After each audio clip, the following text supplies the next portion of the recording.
Thanks for tuning in to the Monthly Social. The main show is coming up, but first we'd like to thank Greater Toronto's Music Mix Maverick, the pathradio.com radio station. Check it out for free all-day music. Now, your Auto Artist 10% discount code for Icon Rocklear is Auto Artist 1, and discount code for Dr. David Fish's Stage Fright and Anxiety program is Monthly Social 10. Now, let's get to the main show, the Monthly Social.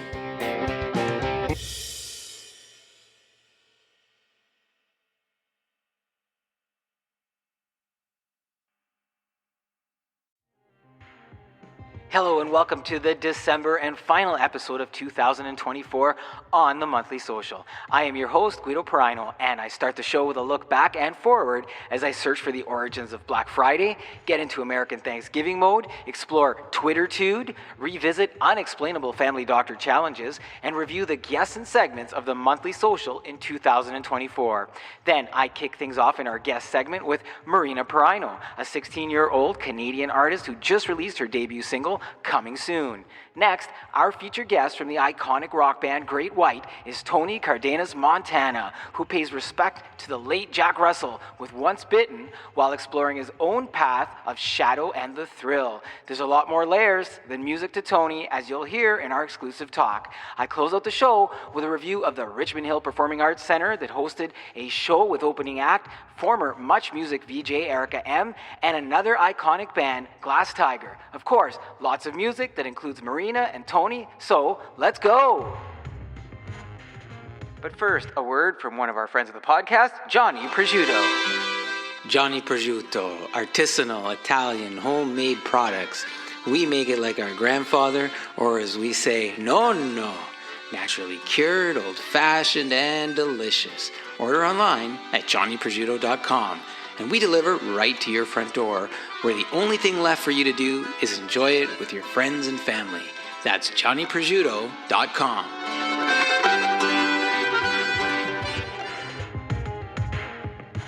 If you haven't tried Johnny Prosciutto yet, give it a shot. Go over to johnnyprosciutto.com, and I'm telling you, my friend Anthony, he'll take care of you. Great product, great service. I know we've run a couple of promos, etc., but it's a fan favorite at Christmas and throughout the year. I know we had a couple of the soppressatas this past week, and guests come over and they really enjoy it too. So, my friends at Johnny Prosciutto, good people. So, like every month, I say there's a lot going on. Something different. Sometimes it's the same thing going on, like every year around this time, the same thing happens.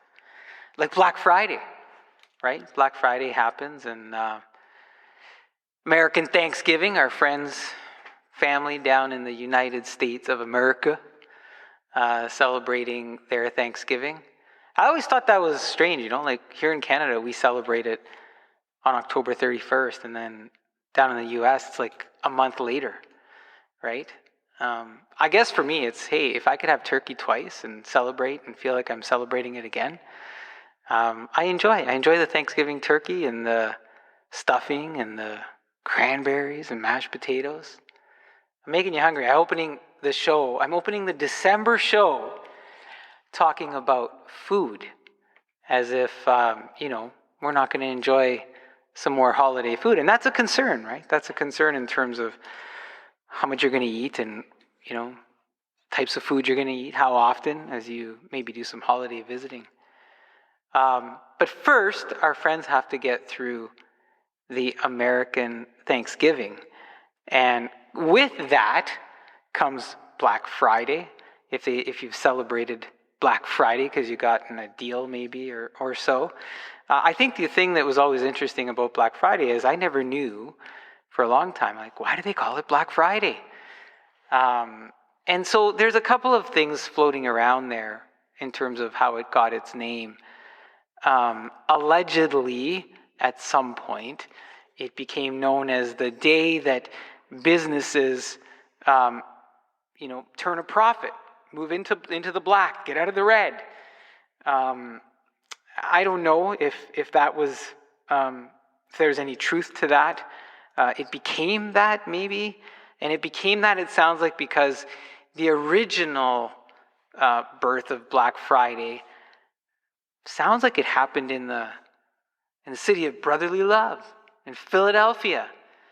Back in the 1950s, allegedly, the police in the city of Philly coined the term to talk about the chaos that it would ensue on the city the day after Thanksgiving, as droves of suburban shoppers and other tourists would come into the city in advance of the big Army-Navy football game that was held on that Saturday annually. And not only were the police unable to have that day off, but they had to work a little longer, and it sounds like a little harder as they were dealing with the extra people, the extra crowds, and the extra traffic. And then there's this other component that we've sort of seen manifest on TV, is shoplifting. Shoplifters took advantage of the activity in the stores. And that shoplifting kind of took on a different look and feel later on, maybe in more recent memory, as it really became looting, right? People would fight over TVs, and some unpleasant activities started to take place.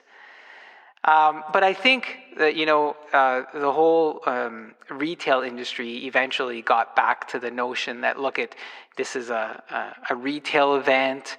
It's been spun as a positive thing where you can get deals and you can get discounts and things like that. And there are some. I think Amazon did a whole week of deals or whatever. I don't know if you got any.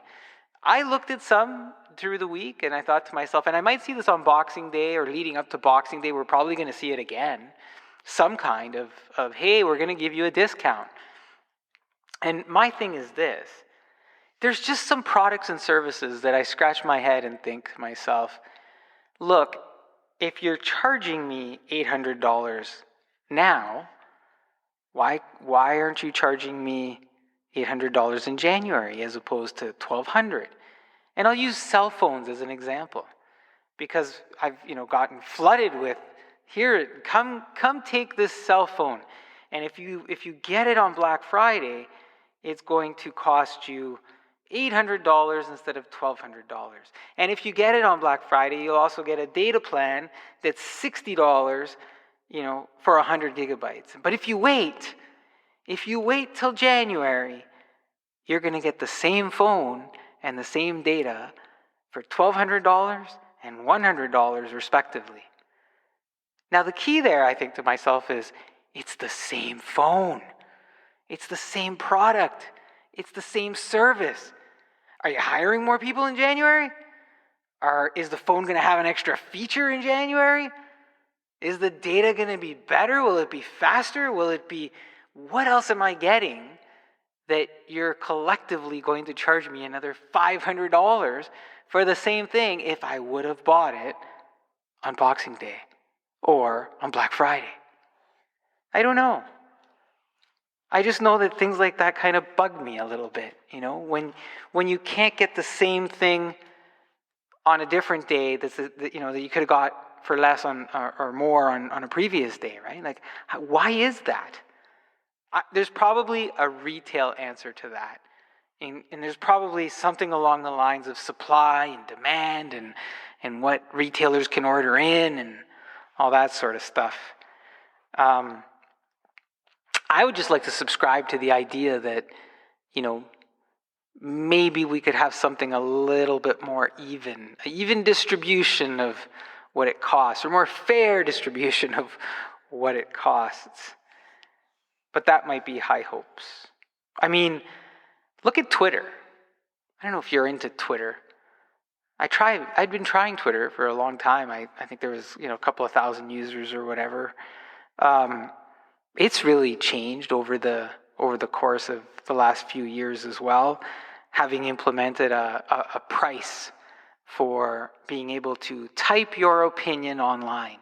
So you have a Twitter account, and it's the way that you can type your opinion online. I guess if you pay some money, you get a little extra. You can make some, text bold and italicize it.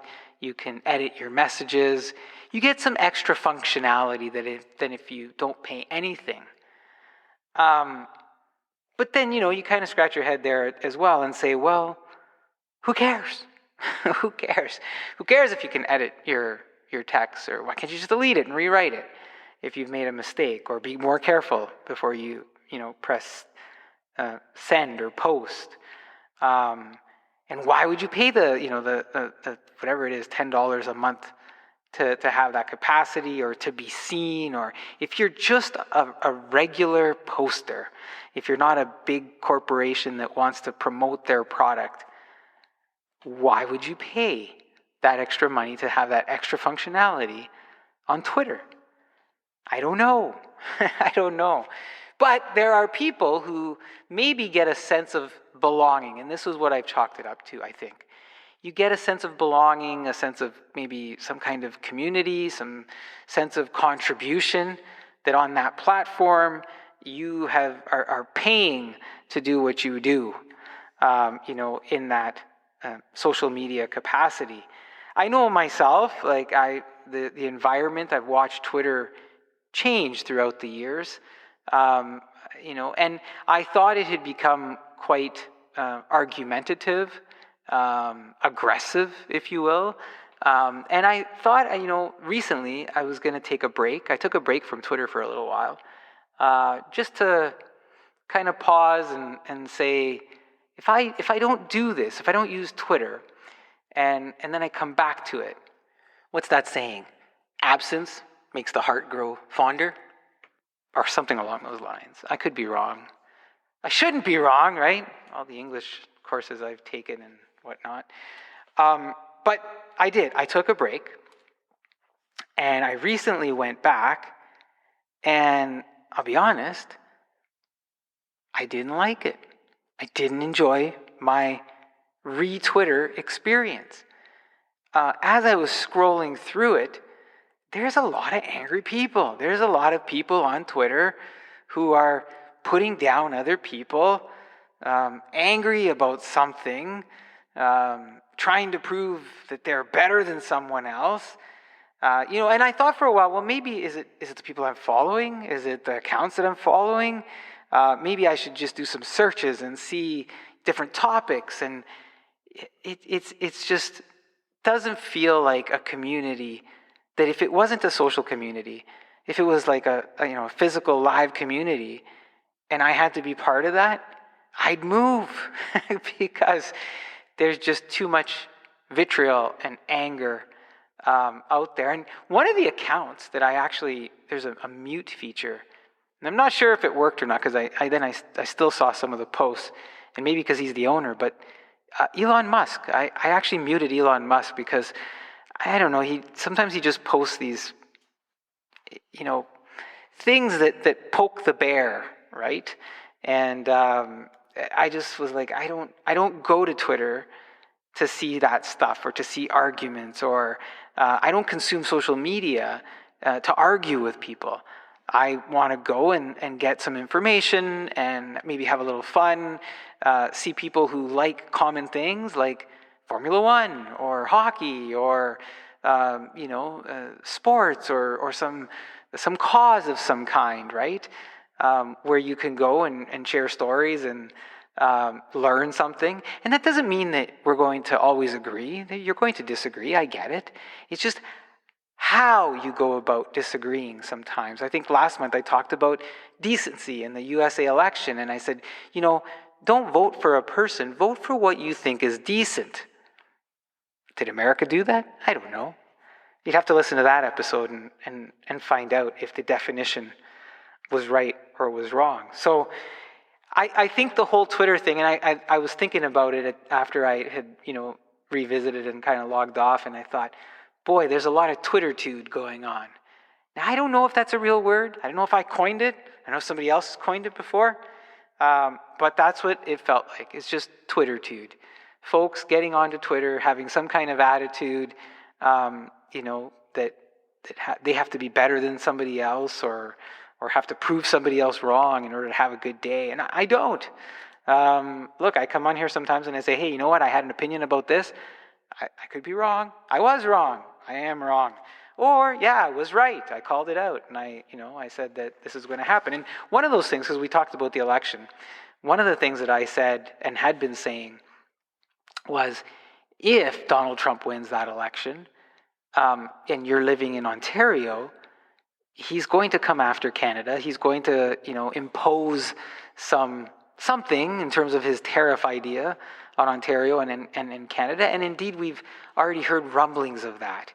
And along in the bucket of things that I go, geez, what is, the unfathomable things is that I've seen some folks here in Ontario who say, yeah, they wanted Donald Trump to win, and hey, that's up to them. It's their prerogative, it's their choice, even though they couldn't vote, but they were Donald Trump fans, okay? So, but these folks are in an industry that when the tariffs hit, it's going to hurt their industry. It will. And they're still celebrating the idea that he's going to impose tariffs on Ontario and Canada. And that's in the bucket of, you're happy that another country is going to impose a tariff that's going to impact our economy, but more specifically, your own employment or your own method of bringing income is going to be impacted. So I can't say that I understand that, but we shall see how that seemingly all unfolds. One of the other things, and I like to talk about a few things before we get into our guests and whatnot, and I've got a great lineup of guests again this month. We're getting into the season, the holiday season, the Christmas season, the giving season. There is a lot of opportunity to give, genuinely give. There's different religious institutions that do the, Toys for Tots type of idea, or helping families. There's different organizations that, within your own community, that the money and the goods will stay within your community to families who really need it. So, look for that. Now, with the fall coming in and winter approaching, people are starting to get sick, starting to catch little colds and coughs and things like that. Usually in the fall, it gets windy and all these other things. And a few weeks ago, I had not felt well. And so I thought, and you've heard me talk in other episodes about the doctor, going to the doctor, calling the doctor firing the patient. Anyways, it so happened that my family, they had multiple appointments happening on, I think it was a Friday morning. And so I had gotten ill, and I thought, I can't go to the clinic because they want me to go to the clinic. I don't want to go sit in emerge because I don't think this is an emergency thing.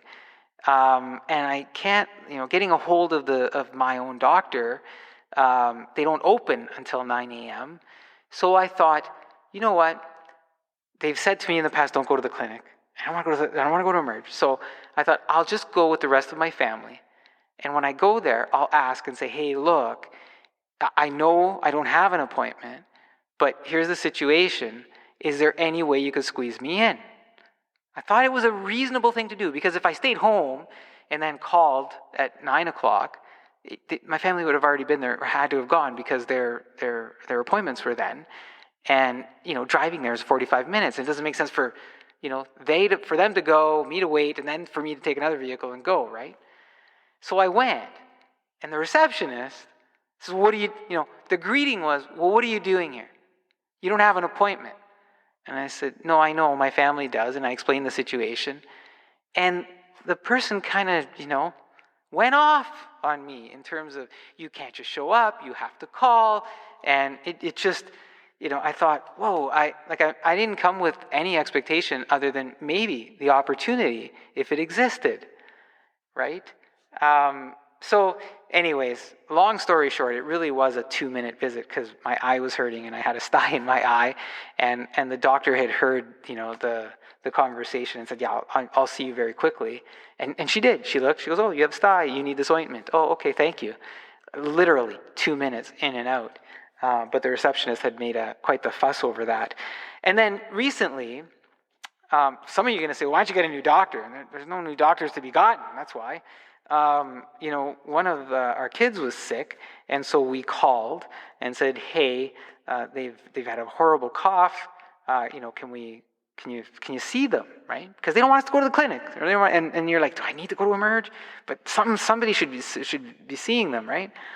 Well, the doctor decided that on this particular day they weren't working, the next day they weren't working, and they didn't want them in the office if they had a cough during the day.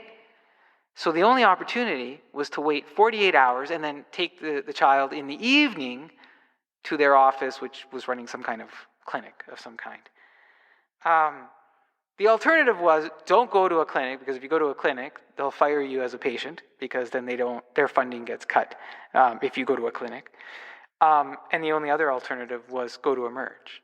Now, we could have waited 48 hours, hopefully had gotten there in the evening and, had that conversation in their office, and maybe they would have said, oh, you know what, you need x-rays. We want to make sure it's not pneumonia or something else. I said, you know what, I'm not going to wait 48 hours and then go through that, and then it'll be 72 by the time we get somewhere else. So went to emergency in my local Emerge. And it was actually a decent experience. And I say that, but it took 2 hours. Well, an hour and 45 minutes. But we were seen very quickly. There was an x-ray done, actually. And we were able to get out in about an hour and 45 minutes. But it begs the question about the whole call your family doctor. And they asked me there, did you call the family doctor? I did. And they're looking at me. And I said, well, they don't want to see her because she's got a cough. So can't go during the day, have to go at night. I would have to wait 2 days. Anyways, doctors. I love them. They do a great job. And the doctors that I do meet, they've been fantastic. It's just the whole family doctor and the whole visiting thing has been an interesting thing. It'll be interesting to see how that, also evolves and shakes out here in Canada. Look, this is the December episode. It is the holiday season. There's a whole lot of holiday things going on, including gift giving. And if you're doing gift giving, don't go wild. Just find something sincere. Don't go wild. That's my advice. A sincere gift is quality is better than quantity, and I mean that in terms of sincerity. Be sincere in the holiday gift giving if you can, and remember the people who are indeed less fortunate, perhaps than yourself, and see what you can do for them and each other. It's a time of reflection as well, and I reflected on what's happened here on the monthly social over the course of this past year, over the course of 2024. And I went back and I looked and I said, oh, wow, January, we kicked things off with a hot yoga with Rachel Piccolo, amazing yoga instructor. We had Dale George Lytle from the band Angelus on the show, and he was celebrating some milestones as well. We talked about Canada's carbon pricing and some of the rebate, tried to dispel some of the rumors and some of the misinformation that's out there. And then a real treat in February, I had Neil Osborne from 5440, Canada's West Coast band, as 5440 released some new music, and they're coming to the Richmond Hill area, I think, in January, in the new year. I could be wrong. I have to double check my dates. But again, one of the other things that we tackled, understanding the difference between truth and honesty, a little bit of a review on that. And I did a HelloFresh. I went on a HelloFresh kick, ordered food for a week, and I provided a full review of that experience as well. And so a little bit of self-help always kind of intertwined in there. And then as March rolled around, CCMA music star Aaron Pritchett, he was on the Liquored Up tour and got to go see him live, and he came on the show and we did an interview. I also had Stephen DeJoseph. We were talking about Tourette's syndrome and the success, how he kind of had some success overcoming that. Talked about the Finkelstein method, and if you don't know what that is, check out that episode 3. and what your expectations are. We threw in a little bit of St. Patrick's Day there, and I started this little mini series, the show before, called Weird Tales from the Sauna, and it's just as I was going to the gym, some of the sauna conversations. So we had a little bit of fun there. Then I had international DJ Flavia Abadia. She came on the show and she delivered, her new song and her new album. Of course, she's the first female DJ to do a Toronto Raptors game. So that was a lot of fun, and she's gone off and done some additional stuff now and got some other things in the works. And even with her, we talked about overcoming a brain injury and how she got into music.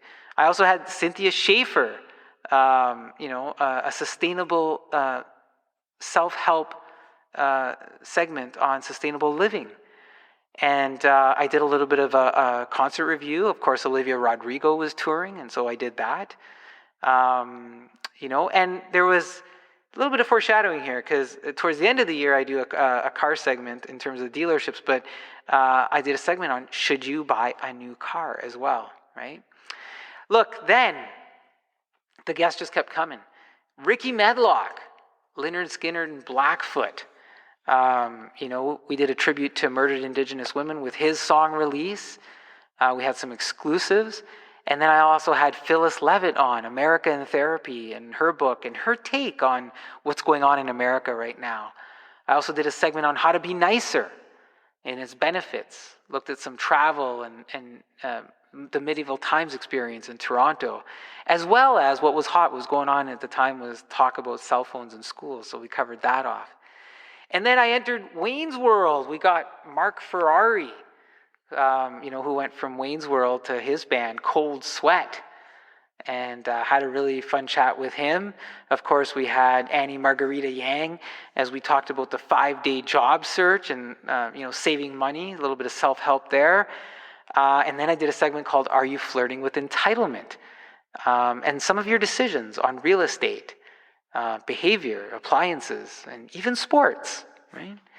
So it's incredible. The lineup just kept kind of coming this year. It was so much fun. Derek Davis, a childhood rocker that I loved, who came out with a new album with his band, Babylon AD. They came out with a new album, but we reminisced about when I first started listening to them, the album called Bang Go the Bells. And then I had Kim Rahir on, who ends up beating MS, and she has something called Self-Help Fabulous in 15. And that's a phenomenal story, too, where she became a weightlifting champion. I did some more self-help around assertiveness, bullying, and trying to dispel some sports conspiracy theories. I'm not a big fan of conspiracy theories. We took a country turn again, and we had Ben Chase on the show. He was doing his beach country music cowboy segment. So that was fun because we made some connections with Windsor, Ontario. Also had actor, Damon, author Clarissa Burt on, and she did her self-esteem regime self-help segment. That was a lot of fun. We reminisced about the Never-Ending Story and her role in that in Hollywood. And there's a wealth of information there. Of course, I did some more concert reviews on Alanis Morissette, Joan Jett, Morgan Wade. And at the time, the Olympics were going on, and there was some cheating going on with Canada. And so we reviewed that. Surely so far, there's got to be something in all of these episodes that you go, oh, wow, I either listen to it and I remember and I want to listen again, or, oh, I didn't know that, and maybe I do. Our rock and roll music journey continued. Biff Naked came on, and she had a new album, Champion, but we reminisced about Spaceman and, her journey and her challenge overcoming cancer. And I saw her live at the Sobe Center, the Sobe Arena. And so we talked about that and what that day was like. I also had Dr. Sue on, 6-minute self-help, pain relief. And that was around the knee and, his experience in the Army and how he's transitioned that to help people now, civilians.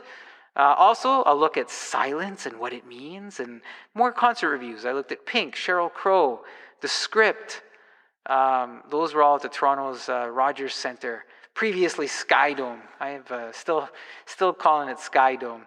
And of course, we talked about John Tavares, the Toronto Maple Leafs, Captain No More, as he transitioned that out. We entered the fall. Rose Cora Perry, rocker right here in Canada, who does a lot of stuff in the USA.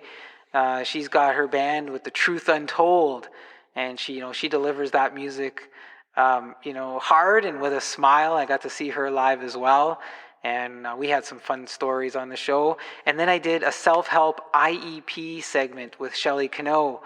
And we talked about that. Good timing because kids in school, and it's still good. You can listen to it, a lot of information there. Had a Vedic cure to hedonism down under with Baron Hansen as we talked about meditation and Naura's 1% experiment. And more concert reviews. Sabrina Carpenter, Conan Gray, Macy Peters, and Amare. More just as I had been exploring and attending some of the music scenes. So hopefully you can enjoy that. And the one we did last month in November, Mark Farner, right? Mark Farner's American band, formerly Grand Funk Railroad. And we had Dr. Fish on, self-help on anxiety and stage fright. Looked at the USA election and how it was going to impact Canada. Maybe some foresight and foreshadowing. And then I mentioned the car thing, what you should look for, and a new car. And as I did reviews on dealers and some stories there. So look, 2024 was a busy, fun year. There's a lot of information in the podcast episodes. There's a lot of music, a lot of artists, a lot of music reviews, a lot of experiences. And, we hit, I think, 82 or 83 countries worldwide. I think we're well over 1,000 cities worldwide. I haven't checked lately. I know FeedSpot, we had reached number 7 at one point across Canada, rated by FeedSpot for being in the top 10 in self-help. And you see all the different self-help categories that I do have here. So a big thank you if you've listened to any episodes or parts of an episode or, went to see a guest or an artist that has been on the show. If that has helped you, thank you for that. I've enjoyed it. I've enjoyed doing it. We'll see if I continue to do it. I say that every year, right? But I do have some projects and things happening in the new year. And I am looking forward to continuing. But you never know what you don't know. We do have some guests lined up already for the new year. So hopefully those all work out. And we could spend some more time together on the monthly social. But the year's not over. I still got a couple of guests and segments here. So you've heard me intro this long enough, I think. Let's go and listen and enjoy the rest of our December show.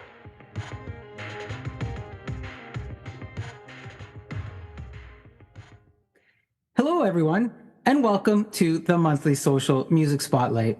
I am your host, Guido Piraino, and we're going to talk to a new artist, a Canadian talent, who has just released her first official debut single. And if the name sounds familiar, it should be because this is my oldest daughter, Marina Piraino. Marina, welcome to the show. How are you today? I'm doing all right. How are you? I'm good. Are you nervous? Yes. I'm always nervous. Talking to me? It's just the interview setting. I think you'll be okay. Well, what's interesting is that typically you might be the first person that I've interviewed in person like this here in the studio. Typically it's through Zoom and we're through the computer. So maybe I'm a little nervous and you just don't know it yet, right? But I'm sure you'll carry me through it. Yeah, me. Look, this isn't the first time that you've been on the monthly social. You've been here doing other segments like during the pandemic and, as a student returning to school. And then we had some fun with the Hello Fresh segment because you enjoyed that so much. Have you gotten used to me asking you questions? I don't think so. I just get nervous. Doesn't even matter that you're my dad. I literally see you every day. You ask me questions, but it's like the second there's a microphone, I'm like, oh. Well, I don't know about that because I saw you sing, and we're going to find out a little bit more about that. And you were in front of a microphone for that. So let's talk a little bit about music. Look, I may know the answer to some of this, possibly, but most of our listeners don't know yet as they get to know you in this capacity. Tell us, what's your earliest memory of how you got into music? I think that there are a lot of like different memories at the start that could have been technically the first. But the first thing that kind of pops into my mind, like first thing, is like when I was in the crib and, you would play guitar to me and I'd throw my socks at you. And I think that's probably where, you're playing and you're singing and mom's singing and just that's probably where it all kind of kick-started. But you could go even earlier and say like when I was in the womb and be like, well, I played to you then too. And I'd respond or whatever. And that's probably how it all kind of kicked off the music journey, I guess. Do you remember? I'm just curious because you mentioned this crib thing. Do you remember some of the songs I would play for you? When I was in the crib, no. But throughout my childhood, I remember like when I would go to bed, like you'd play Diamond Ring a lot. You play that song. John Bon Jovi, Diamond Ring. Yeah. I don't know. You've listened to a lot of different songs. There's so many throughout my childhood. Oh my gosh, like Closing Time. Yeah. There's Semisonic. Yeah. There's a bunch of them. I have like a whole playlist of them, but yeah, I have to remember them. But I don't know if I remember any from the crib. Do you remember the ones from the crib? There's one that you still like today, and it's from John Mellencamp. Oh, Wild Nights. I love that one. Yeah, I used to play that too. When I was in the crib? Yeah. Really? Yeah, that and Guns N' Roses' Patience. Yeah, that one's good. Yeah. I like Beaches of Cheyenne also. I don't know when you played that one, but I love that song. Garth Brooks, Beaches of Cheyenne. Yeah, so there's a few. That's interesting. Look, there's a lot of people in the family who either play an instrument or sing. Yeah. Who are some of the ones that you would say may have influenced your music journey so far? Well, I think it all kind of has a root, and Nonno, he's like a big part of that. He's always singing. He's like anytime you see him in every room of the house, it's like always his Italian singing, and he's got his little recorder and he records himself playing his songs, and that's probably a part of it. And his dad was a poet in Italy too, right? So I think that the whole music and arts and creativity thing has always just been generational. If music can be even passed down like that. But it's happened with 4 generations? Yeah, I mean, look at Nonno's dad for sure, right? I guess, are you counting me in there? Yeah, I am. I'm still a music hobbyist. I think Well, I think like it's a series of music hobbies. I guess so. I guess so, yeah. I mean, I could be a hobby. I mean, I have a song. Yeah, I mean, Nonno's dad, Papachicho, you're right, he was a poet, but, and my brother, Uncle Rolly, recorded him, right? We have all those poems, and it's too bad we don't have the book, because he actually had a book where he had written them all out, and I'm not sure where it is, but I don't think Nonno had it, but it would be interesting to see that. Yeah. Sorry, at the end there you said I have a song. What did you mean by that? Well, coming soon. I thought maybe you were going to give us some other surprise that I don't know about. No, so God. Well, speaking about that, look, earlier in the introduction, I said this is your first official debut single, but you have written other music and other songs before this one. What makes this one the first official one to you? For that, I'd say that it's the process. I don't think we've like ever gone this far in like I've written songs, but we've never actually had them like professionally recorded and gone to use that kind of equipment and actually record it and have harmonies and background effects and microphones and like to that extent. And just releasing it so that it's on Spotify, it's on Apple, it's like all of these different components, doing like a little photo shoot for the CD cover. Like those aren't things you do for just little songs you write normally. I think that's kind of what separates it from the rest. Does it feel official in some kind of way? I think that having it be on like streaming platforms, and also because I've got like the music accounts now too, where I'm like, hey, look at this, and I'm posting as if I'm like an artist, and I think that that's kind of the official part. Like, yeah, I do have this out. Go stream it, you know? Are you an artist? I like to think of myself as one. Yeah. Like, I'm no Taylor Swift, but Are you a Taylor Swift fan? Are you a Swiftie? of course I am. Let's stick with you. Let's stick with Marina. Yeah.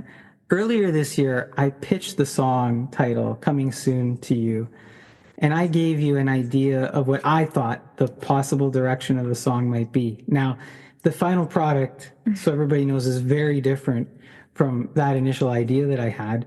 But how were you able to do that? How were you able to take, the title, kind of what I had in my mind, but then take it in this new direction that you did?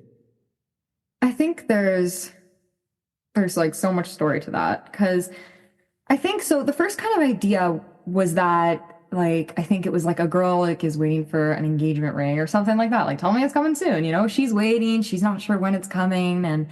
And I think the part that I liked about your idea was the title, Coming Soon. And I thought about what you were saying, like having it be about waiting and like all that sort of stuff. And I thought about how coming soon's kind of in the media. Like, I'm releasing this song, it's coming soon, or check out my new movie, coming soon in theaters or something. So I liked that could kind of have that kind of resonance with the media. And I also liked how it was almost like a play on words, kind of, because look, Marina Piraino coming soon, like coming right at you. But I think that for the way that it's switched in the end, of how I kind of shifted the perspective, was putting it into a perspective that was more for my age group in a sense, because most 16-year-olds aren't thinking about getting wifed up at this age.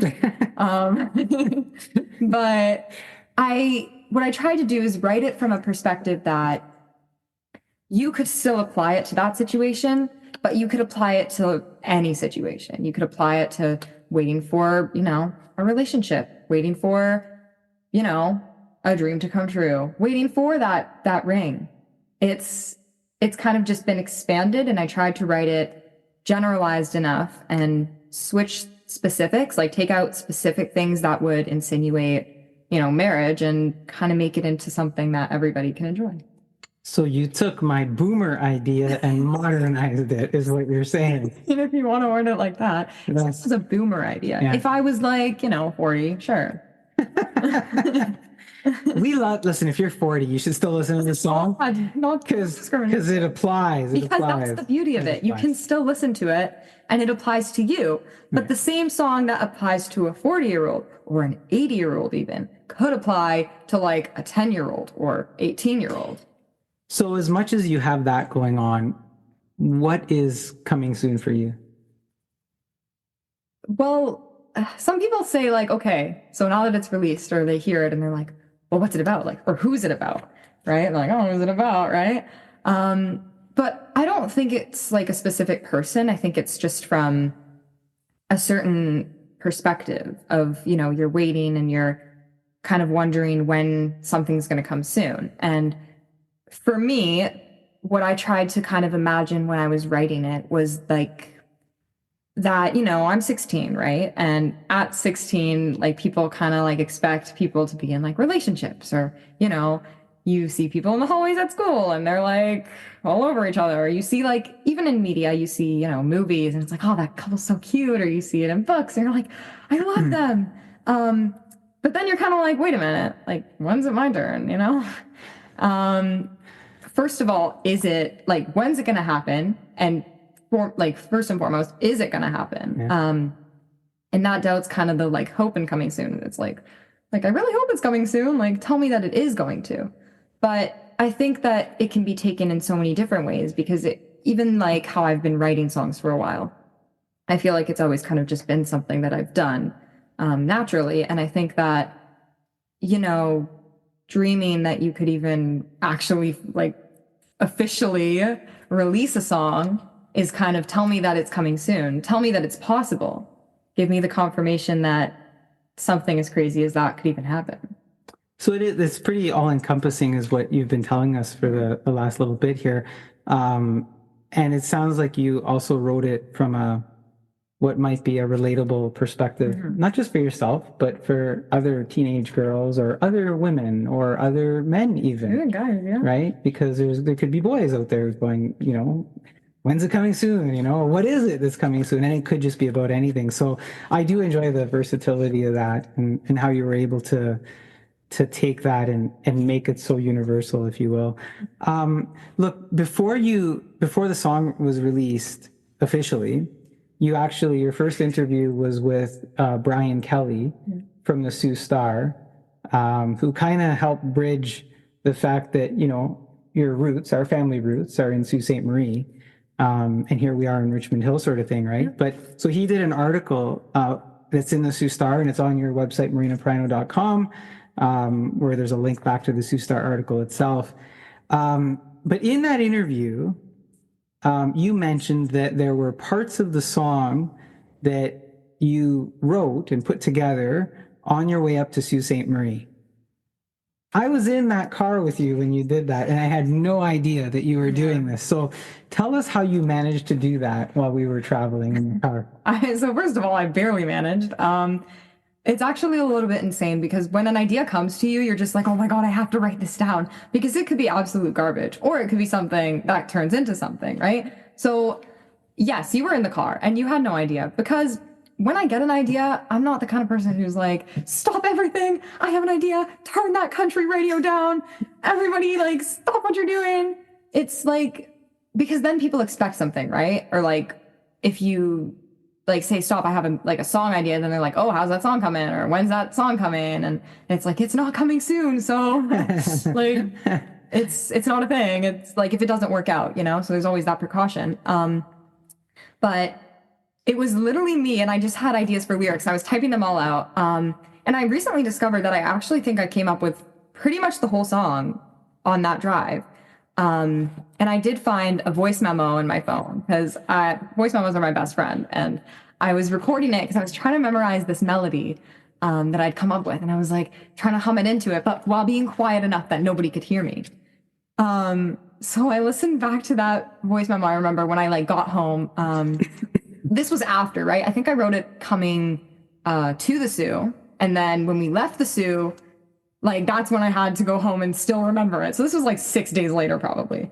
Because I checked the dates on the voice memos. And I got home and I rushed into my room and I grabbed out my guitar and I played the recording. And there's nothing in the recording that I can hear except for the country radio. And I was like, no, what am I going to do? But I actually remembered the melody, and I'm like, okay, if I remember this, it's got to be something. And although it was a bit different, because I have that recording too, when I came home and sang it for the first time, and there are parts that sound a bit different, but that's kind of the development. It hits me at random times, and I could be looking out the window, and then all of a sudden I'm like, oh, I have an idea. I need to write this down right now. And I go in my notes app and I start typing away. But there's so much that you said there, telling everybody I was listening to country music. No, there's not. I love country music. Country music's good. Yeah. Not in that moment, but. But you also said something else, and I'm just curious about it. Telling people that it's not coming soon. Were you dropping hints like that? No. On purpose, or do you think they were just happening, or? I don't think so. I mean, I was mostly making just a pun now, but I just don't want to tell people certain things, because then they expect it, right? And then when there are cases when something isn't coming soon, you don't want to give people the hope that it is, because if it's not, then there's an obligation, and then things get complicated, and then people are expecting things that just aren't coming, which I hope is not how people feel about it. But it was coming soon. It was. And it's amazing that I could even remember all that for the 6-day period in between.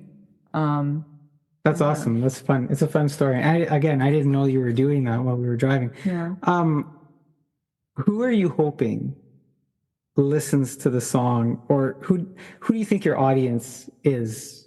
Is there someone specific, or?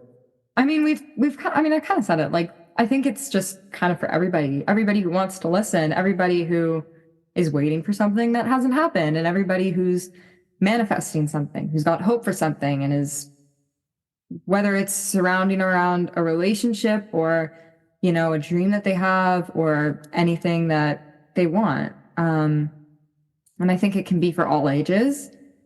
Because the theme is so vague, but you can apply it into your own specific situation too, no matter what that situation is, I feel like. So you're hoping everybody listens to it. You're not like, hey, I just don't need fellow teenagers to listen. Yeah, like I didn't. Hoping that everybody can find something, kind of like a piece of art, right? Yeah. Everybody looks at it and maybe sees their own thing. Interpret it however you want. Interpret it however you want.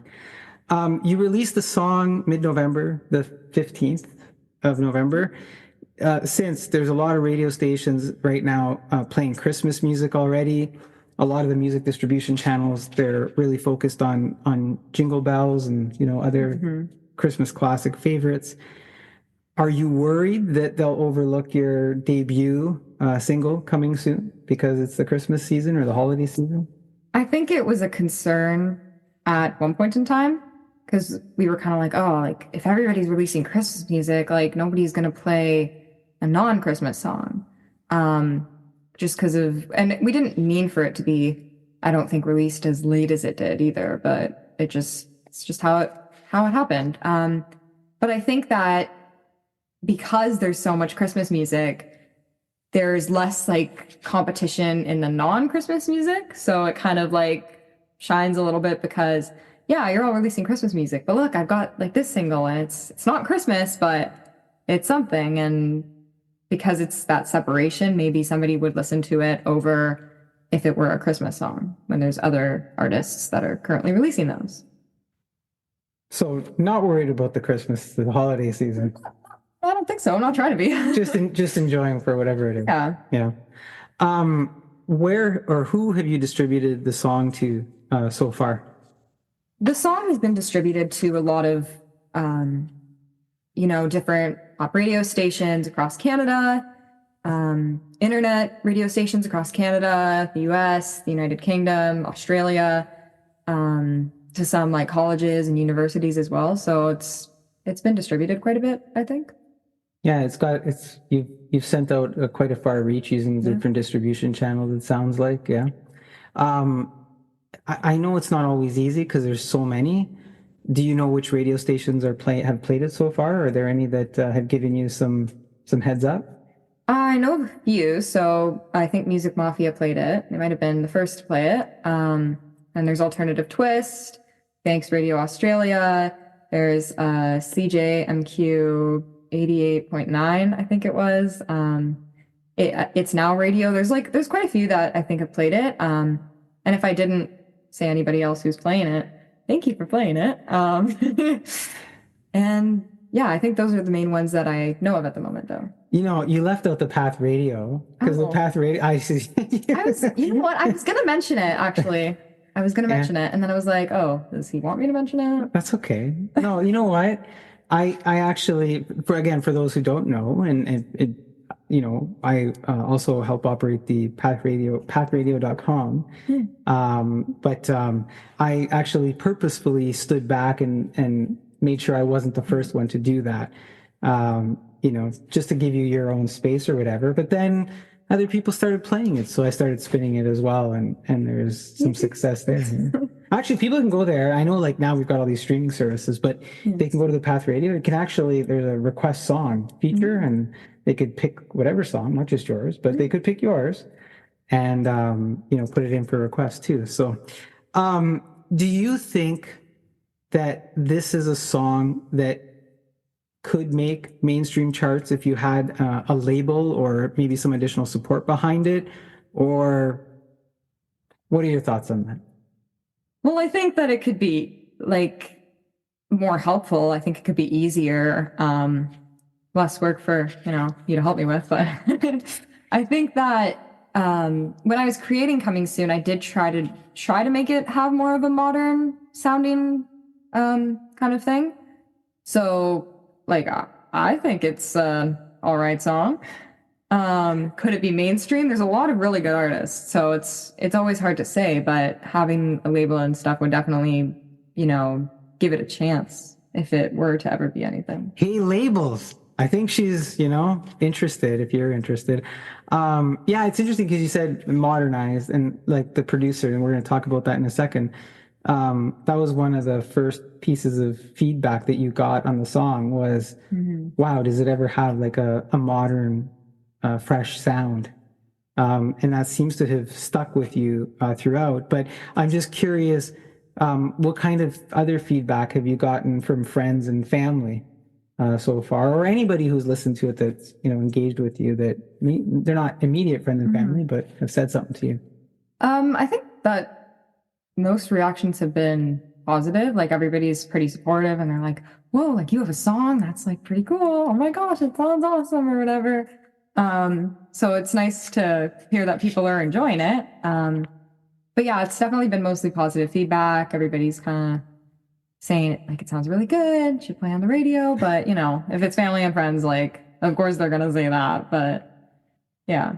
Is it important to have that positive feedback from them?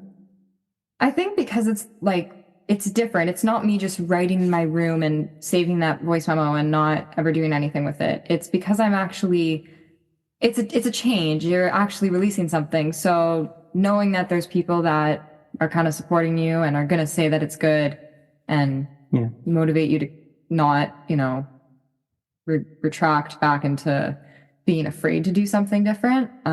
It's definitely nice and encouraging to have that kind of support. But you do wonder if sometimes they're just being biased, but Positive bias. yeah. When you were setting up the song for distribution, one of the distributors asked you to pick 3 other artists that you sounded like. Did you have a hard time doing that? And who did you end up picking? Well, I did. I had such a hard time, and I don't even like this question. No disrespect to you, but I literally thought the world was going to end. I was like, that's it. I got this song, but can't release it because I just can't do this.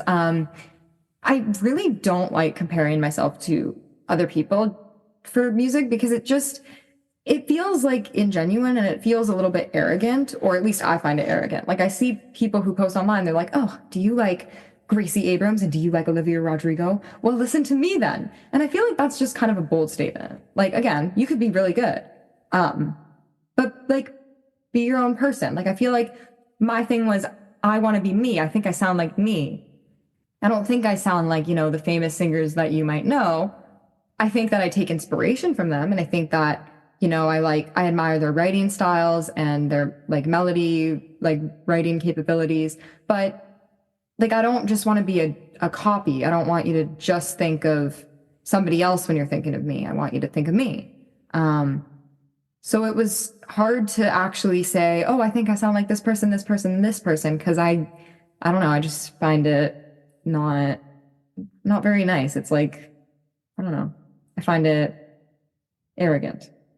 Yeah, it's I think too is what you're saying is I kind of want it to be Marina Piraino, not Taylor Swift or Gracie Abrams or so. Yeah, and it's nice to hear those things. It's an honor, right?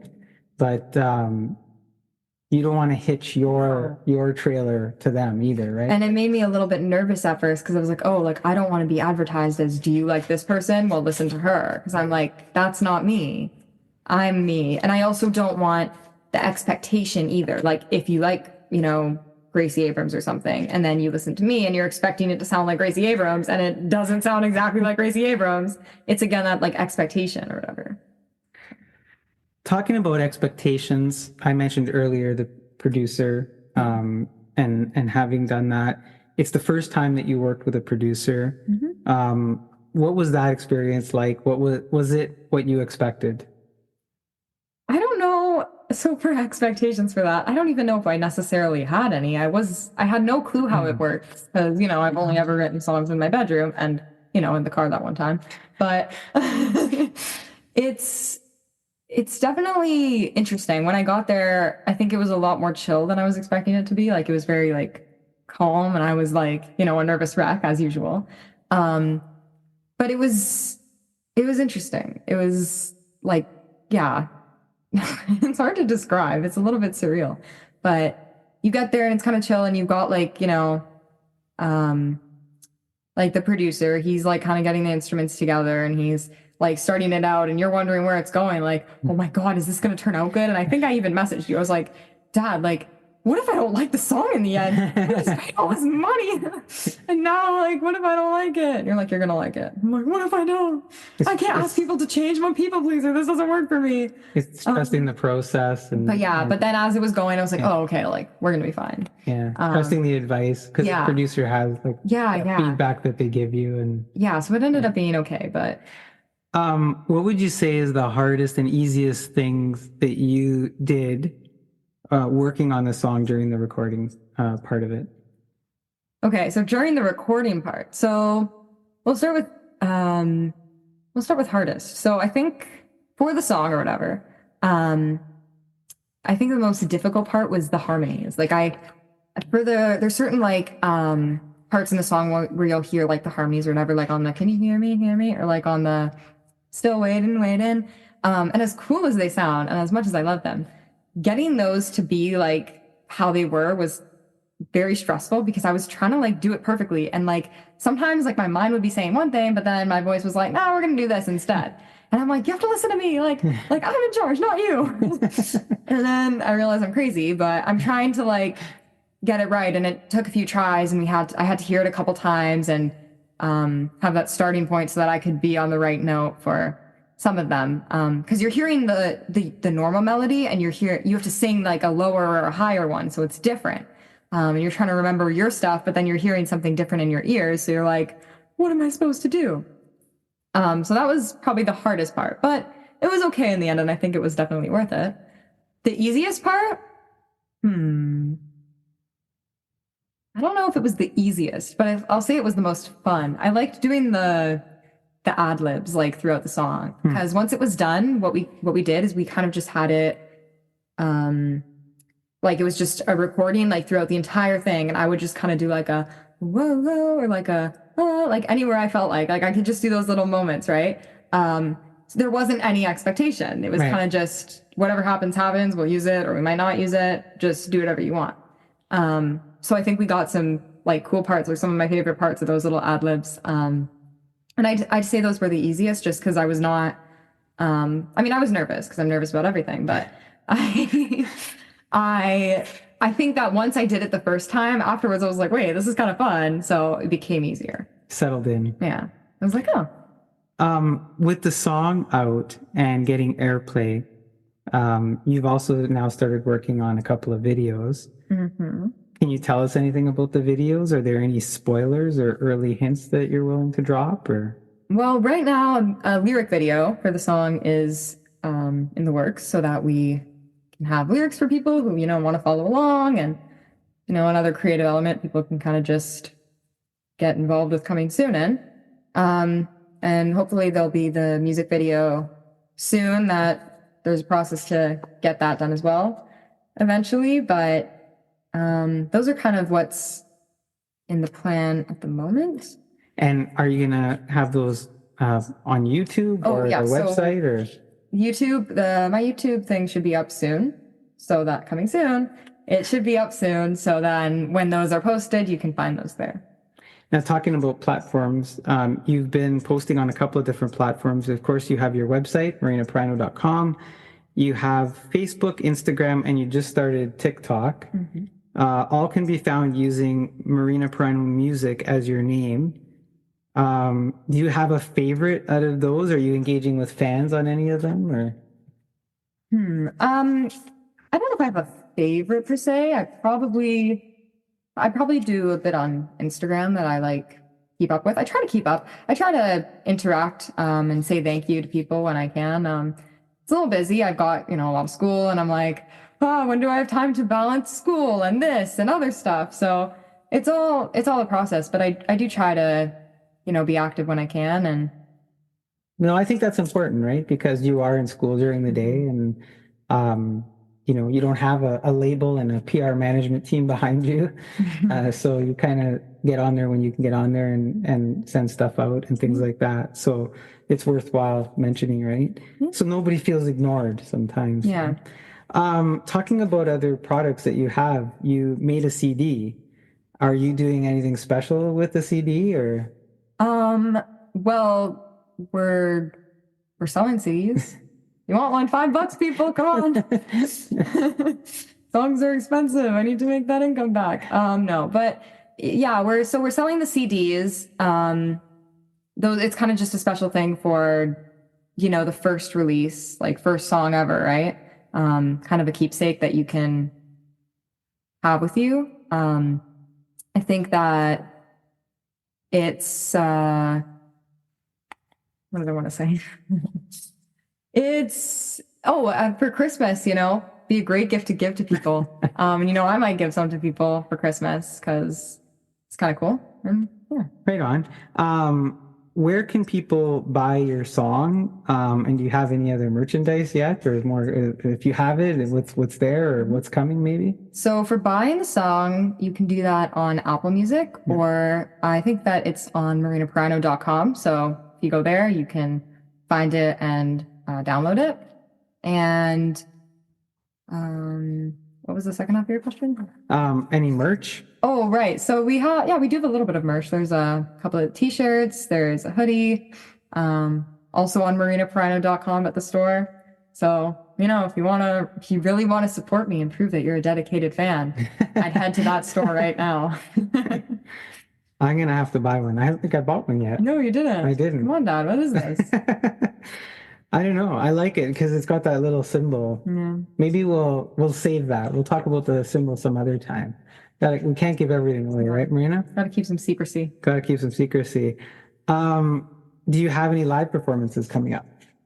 I am performing at my school coffee house, which is like a talent show. And I'm going to be singing with one of my friends, and we're going to perform a Gracie Abrams song called Cedar. And we're hoping that goes well. It's on December 11th at 7 p.m. So that's fun. $10 at the door? $10 at the door. Whoever wants to come and prove that you're a dedicated Marina Piraino fan, we will be waiting. Are you going to have any CDs with you in case anybody wants one? You know what? I'll bring them. All right. Come with your money. Come with your money. $5 for the CD. The low price of $5 for a keepsake forever. Will you autograph it? I will autograph. Right on. Will you write special messages too? Like best wishes? I don't know, you might be getting ahead of yourself, man. I'm going to have to up the price. It's the business we're talking about. That was fast. There's a few people who've asked when you're going to do your next song. What do you say to that? Go stream coming soon.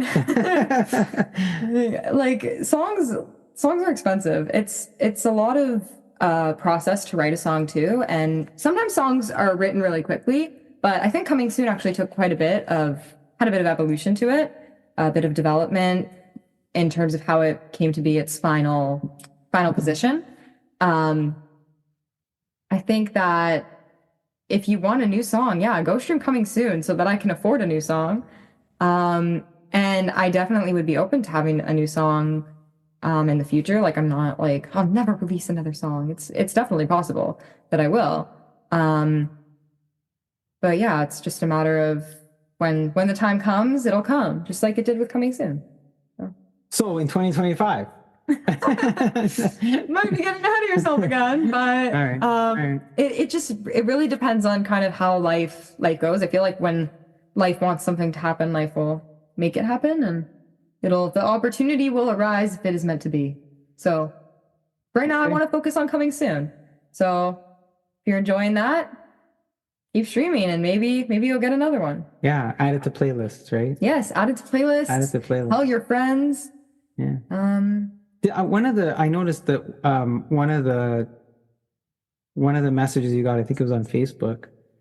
It was Song of the Day, named Song of the Day. I know it's been top 10 on a couple of different stations as well. So that's pretty cool. It is pretty cool. Look, I've asked you a lot of questions, no different than what I do with most of the guests that come on the show.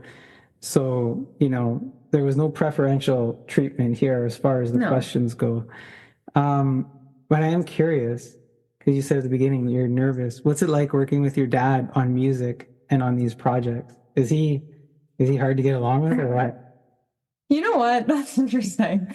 I think we're both very creative people. And sometimes, not to toot our own horns or anything, but we have very different visions sometimes. So sometimes like you'll be on like one page of the book and I'm on like the back of the book, and like it's just entirely different. So we both have ideas, but sometimes they conflict, and I'm probably not the easiest person to work with either. But it's because I've got ideas too, and I'm like, oh, is this how I want to be represented? And kind of figuring out what I like, and if I'm gonna release a song that I want it to be me. So I think that sometimes we have our moments where we're like, oh man, I don't understand why are they acting that way? How does it end though? But it usually ends in a form of compromise, or I just figure something else out and propose my idea to you, and you kind of go along with it. Yeah. But I've been told that I'm a difficult artist. I've actually enjoyed the process, because sometimes I'll pitch the idea, and I could tell you're like, I got to think about this, and it's usually like you're going to come up with something else. But it's kind of neat because it pushes you a little bit out of your comfort zone, and then you end up coming up with something. I look at it and I go, wow, that's way better than my idea. So it's just pushing you into that space where you do get ultra creative. And I think that's what happened with Coming Soon. Like, I remember my first memory, if I could share with you, like when you first came and said, hey, remember that song that you had that idea coming soon? I'm like, yeah. You're like, I have it. I want you to listen to something, but you just got to know it's really different. It's not like what you had in mind. And I'm like, okay. And then you played it, and I think I was like, wow, that's really good.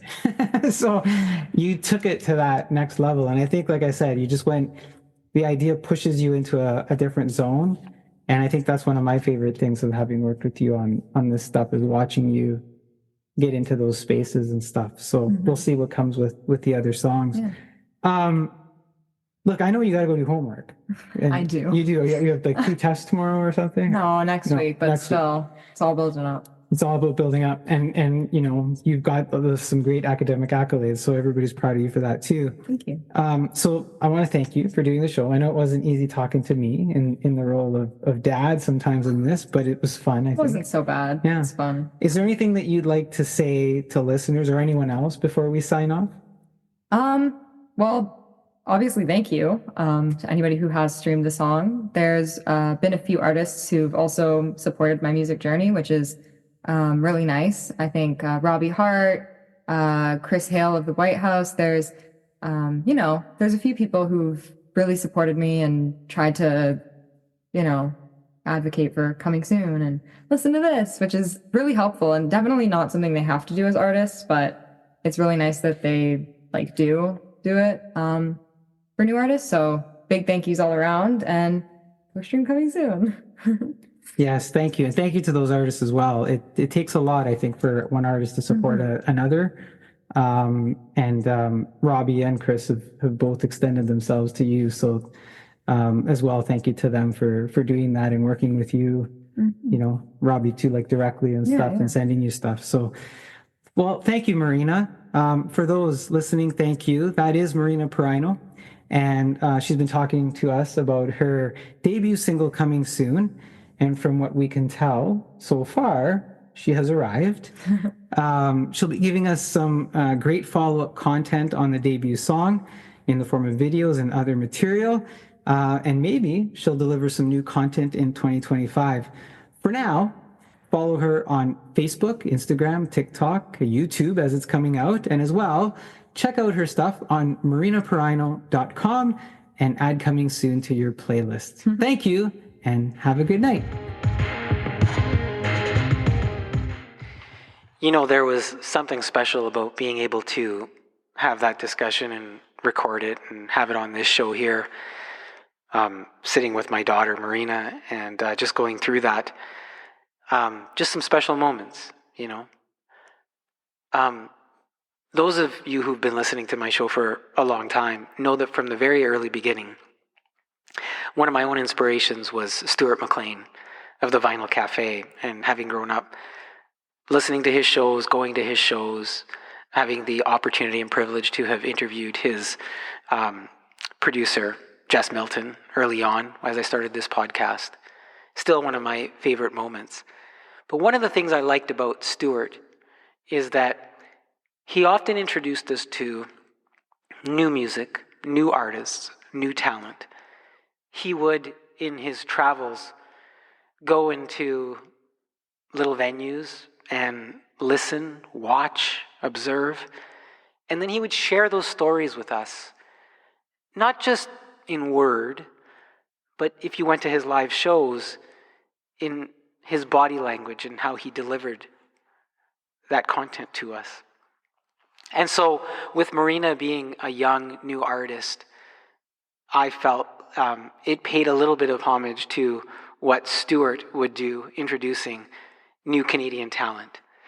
So that is Marina Piraino, new Canadian talent, and I hope you check her out.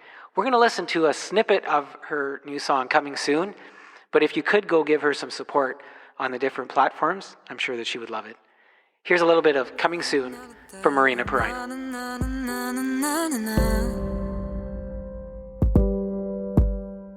Sitting on the sofa, manifesting you right next to me.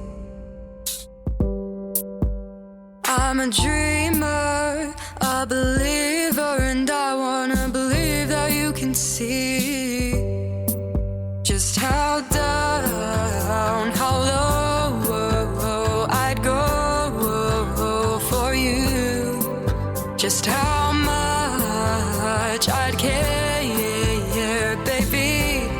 Do you care for me too? Tell me that it's coming soon. Tell me that you want me to. I'll tell you that I'm here for you. If you tell me that it's coming soon, tell me that it's coming soon. Impatient pacing around my room.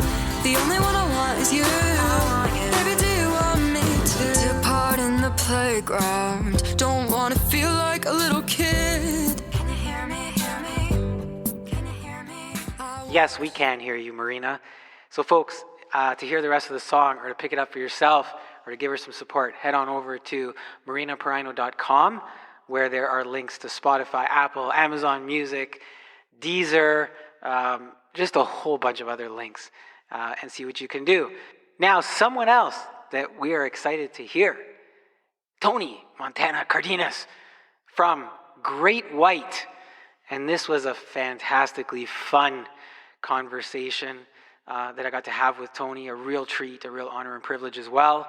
And, sometimes I wait till afterwards to play a song, but maybe we should play one of the Great White songs to kick things off, and then we'll get into the interview. So let's do that. Here is Tony with some Great White classic, Mr. Bone.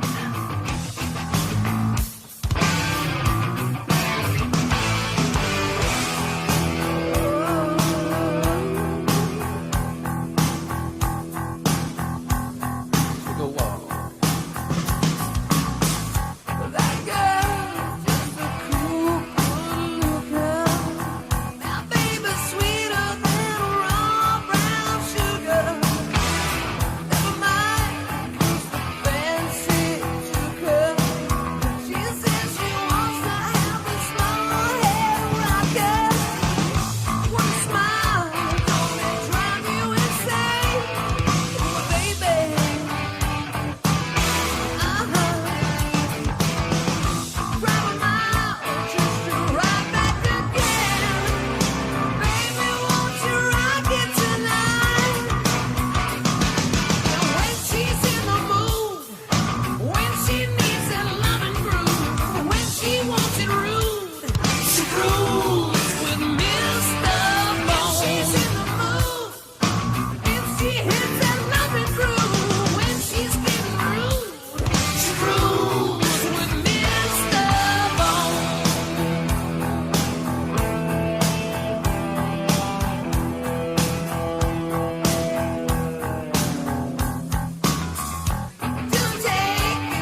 she's in the mood, when she hits that loving groove, when she's getting rude, she grooves with Mr.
All right, a fun way to kick that off before we get talking with Tony from Great White. There's a lot of dimensions to Tony. I hope you really enjoyed this conversation. I really did.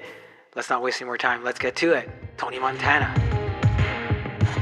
Hello, everyone, and welcome to the monthly Social Music Spotlight. I am your host, Guido Piraino, and we are going to get bitten and twice shy by the Grammy-nominated, multi-charting, gold and platinum award-winning Tony Montana Cardenas from Great White. Played alongside Guns N' Roses' Axeman Slash, now carrying the Great White torch under the honorary flag of Once Bitten, while giving us a journey to the shadow and the thrill. Tony, these are busy times, so thank you for being here. How you doing? Good. I love that. That's awesome, dude. That's awesome. It's my whole life in one sentence. That's very good. Foreshadowing, Tony. We like to foreshadow, right? Yeah, absolutely. Hey, listen, where are you dialing in from? I am in Huntington Beach, California. Beautiful. It's pretty lovely most of the time, I got to say. But, it's just a place. So you have a favorite, I'm home for a little while, and I can't wait to leave. The rock and roll calls you. I look at the airplanes going by. I'm like, yeah, I should be on one of those. One of those. I gotta ask you. When I knew we were gonna kind of get together, and I know who you are, right? But I was looking up a few other different things. Have you ever tried searching for yourself online? Yeah. Well, yeah, and I think it was done more out of curiosity than ego gratification. I was just curious what pops up, and you're right. So because of my stage name and then my real name, different things pop up. So yeah, Al Pacino is always there. Yeah. And then there is I guess he's a state representative or a council member, LA County council member. His name is my other name. So yeah, I see all these cats, and I'm sure they see me all the time. It's such a, when I did that, and and you get the state representative, and then you get Al Pacino. It's such a juxtaposition, putting those two things side by side, right? And then I get you, Tony Montana. So, is that why you went with the full name, so that more of you comes up? Because if I just put in Tony Montana, I get the other guy, and then if I put Tony Cardenas, I get the other guy. So with the full name, I tend to get more of you. Yeah, I kind of I spent a lot of time out of music and doing other things, and I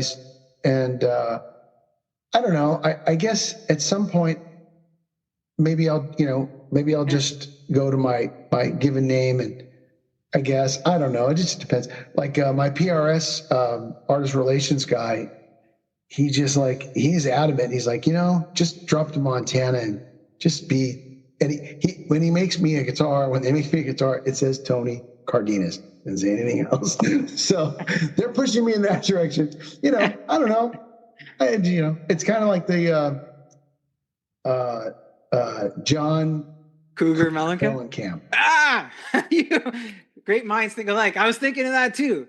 And then we'll just go to the last name. And how did you get the nickname Montana anyways? Is there a story behind that? Yeah. I mean, when I started working with the guys, with the Great White guys, that was just such a hot button at that time, that movie and the use of that particular drug. And so, we'd have fun, imitating the movie, and, there I was always doing that. And so that's what they nicknamed me. And it kind of stuck. And it just stuck. Yeah, it just stuck. And to tell you the truth, you just, I was 21 years old. So for me, it was just like, yeah, fine. It's a joke. Yeah. It's just a joke. It's not going to last forever. Well, here we are. Right? Here we are. Beware. Beware to those young folks out there. Beware your decisions. You may live with them for a long time. Says Montana. So look speaking of names, we got a few music things to talk about tonight when it comes to bands, and I want to start by talking some original Great White Band days. You just alluded to it. It's 1989 when the band puts out the iconic Twice Shy album. You come in and you replace the late Lauren Black, who passed away in 2013. May he rest in peace. Now, Lauren wasn't an original member. He'd replaced Don Costa on bass. First of all, let's start right here. Who makes the phone call? How do you land Great White? Well, I was a teacher in a music store in Los Angeles, and one of the salesmen and a nice good friend of mine, his name was Stephen Williams, worked in the store, and they were always getting me students. I had a really great little career going on there at 18, 19 years old. I had like 100 students, and it was nuts. So I was teaching guitar, teaching bass, and Stephen's claim to fame is that he co-wrote Save Your Love, and he co-wrote a couple other Great White songs on the Shot in the Dark album. And yeah, he was tight with them. And he came to me one day and he said, "Hey, how'd you like to go on the road and get your yah-yahs out?" And I was like, okay. I was ready. I'd been in a bunch of different bands in Los Angeles, played guitar, sang, whatever. And I was like, this sounds like the right thing to do. And so I really applied myself and made that happen. So time and place, and plus your skill, and you made that happen. So you're a young bass player coming into a band. It's been around for about a decade or over a decade at that point. Sure. How easy or hard is it to be in that situation, replacing Lorne, but then also knowing in the back of your mind, look, they've gone through two bass players already. Right. I didn't look at it that way. I literally, when I joined the band, I told my father at the time, I said, I'm probably just going to do 2 albums with these guys, and then I'm going to do something else. I didn't see it lasting forever, So, and that's exactly what happened. Although we made, there were different, compilations in between and live albums and all kinds of stuff, but two big albums, Twice Shy and Hooked. That was it. And I think at first they were just looking for somebody that had hair like Lauren. I mean, they literally weren't looking for, a collaborator, and they're just looking for somebody to fill the spot and to not cause ripples, with the fan base that they had at the time. And, so, I got in there and they got way more than they bargained for. No kidding. And we're going to talk about that. Do you, at this point, and you said, hey, I'm a young guy, I'm coming in, not causing ripples, I'm just out there and playing, but do you look up to any of the band members at this point in your entry? I was a fan of the band. Yeah. I certainly was a fan of the band. I had a band in LA, in that area called Mutiny. And we used to open up for Great White at some of their big shows in 1985 when they were supporting Shot in the Dark. And those, I mean, for me, that was like rock star time. I was like, wow, we're opening for Great White and we're playing this, theater with, 800 people or whatever. That felt huge to me at the time, and so I was a big fan of the band. I was a big fan of Jack specifically. And I loved the very first EP, not the black one that came from out on EMI, but the very first one that they pressed here at home in Los Angeles. And I just was a huge fan of the band. I used to listen to that band in my Walkman walking around college. I remember listening to walking around listening to Street Killer. Yeah, so I was a fan. And then you become part of the band. Now, was there, as you're coming in, and maybe it was Jack, I don't know, did somebody kind of take you under their wing a little bit more than any other band member, or look out for you a little bit in any kind of way, or? I would say Lardy and Audie were definitely helpful, and Jack was, he was the gang leader. So yeah, he kind of, wanted to make sure that I was going to fit in. And so he had me up to all kinds of mischief with him. And, that's how you join the gang. Some initiation, I imagine. Yeah, totally, dude. Stories we can't tell right now, I bet. Look at you said coming in, somebody to play with the band, steady state, not really looking for too much from you, but at some point you co-write some songs on the albums. Is that unusual for a new member? And especially at that time in rock and roll, like I remember that period of time, like I don't want to use the word egos, but there was personalities, right? Everybody in a band had a personality structure to it, and so for a new member, was that unusual? I would think so. I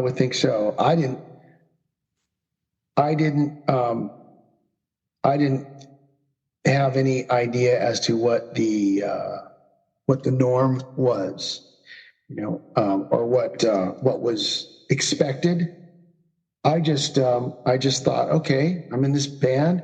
It's time for us to make, we went and did the Once Bitten tour, and it was time for us to write music for Twice Shy. And so I was like, all right, I got a studio at home, and I started bringing in, ideas for song starters. And so one of those was Babies on Fire, which is on Twice Shy, which, of course, the band never plays anymore because of for obvious reasons, because of the Rhode Island fire. But that song, and then Miss the Bone was kind of born out of some jam sessions that we would do to try to just work up any ideas.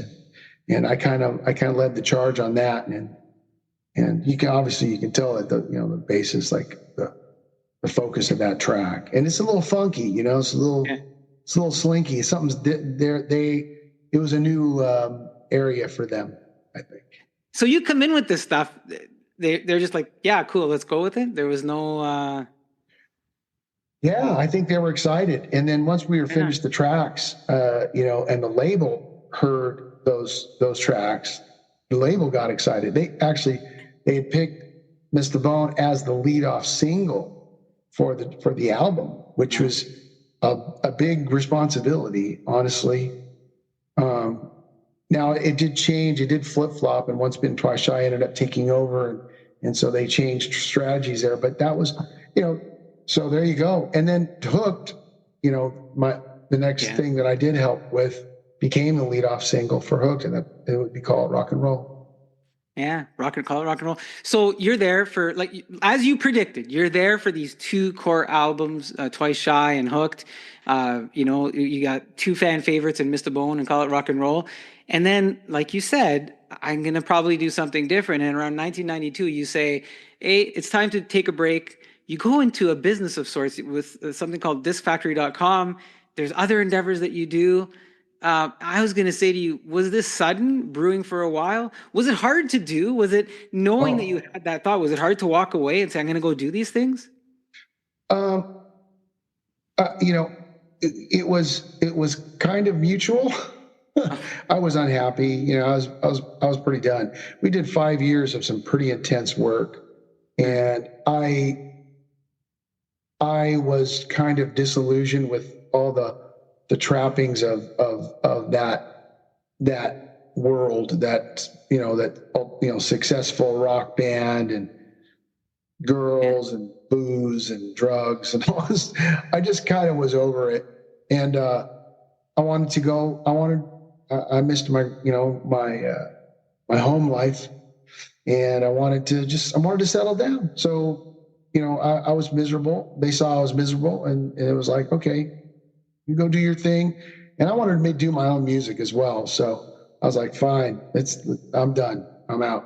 So I started producing my own music, and I was really interested in technology and computers and software.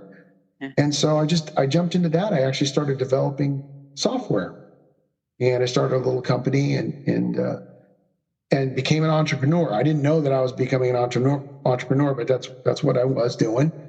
And I had some successes and failures, but ultimately ended up in changing my life and becoming a full-time tech person, full-time technology, software, sales, that kind of thing. And I ended up getting with some guys and co-founding this e-commerce idea, which was Disc Factory, and I developed everything. I developed the website. I developed I didn't code it myself, but developed it with with some coders, and developed the actual process, the manufacturing processes, and we became the first company to allow people to upload their music, upload their graphics, and get a finished CD product back. So we're the first guys to do that. It's still there. Do you still have a hand in all that stuff? Oh, wow. I'm not involved at all. No, the company got sold off, and I left. I got bored with the company too. I get bored after a while. It's like, it was fun to invent. It's fun to invent the band. It's fun to invent songs, and then it's your job just to to leverage those pieces of technology or songs or whatever. And you got to try to make the most money possible with them. And, that's cool, but I just got bored. I didn't, I liked the invention part of it. And then it was done. It was invented, and it worked, and there's millions of dollars and, coming in the door, and I just got bored. Let it set sail once you've done that. Now, so when you're doing this stuff, at any point, do you miss the band life? Like, I know you left it and you didn't like things about it, and you're often kind of doing. Is there a moment where you're kind of sitting there doing your new stuff and you kind of start, daydream or have the flashback and think, oh man, I miss the band, I miss the road, I miss the stuff that used to happen there? Yeah, I didn't miss the road so much and the traveling part of it.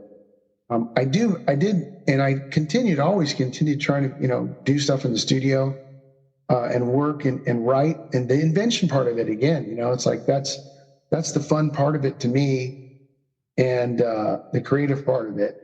And my sister had a studio here in Huntington Beach, California, It was called the Green Room.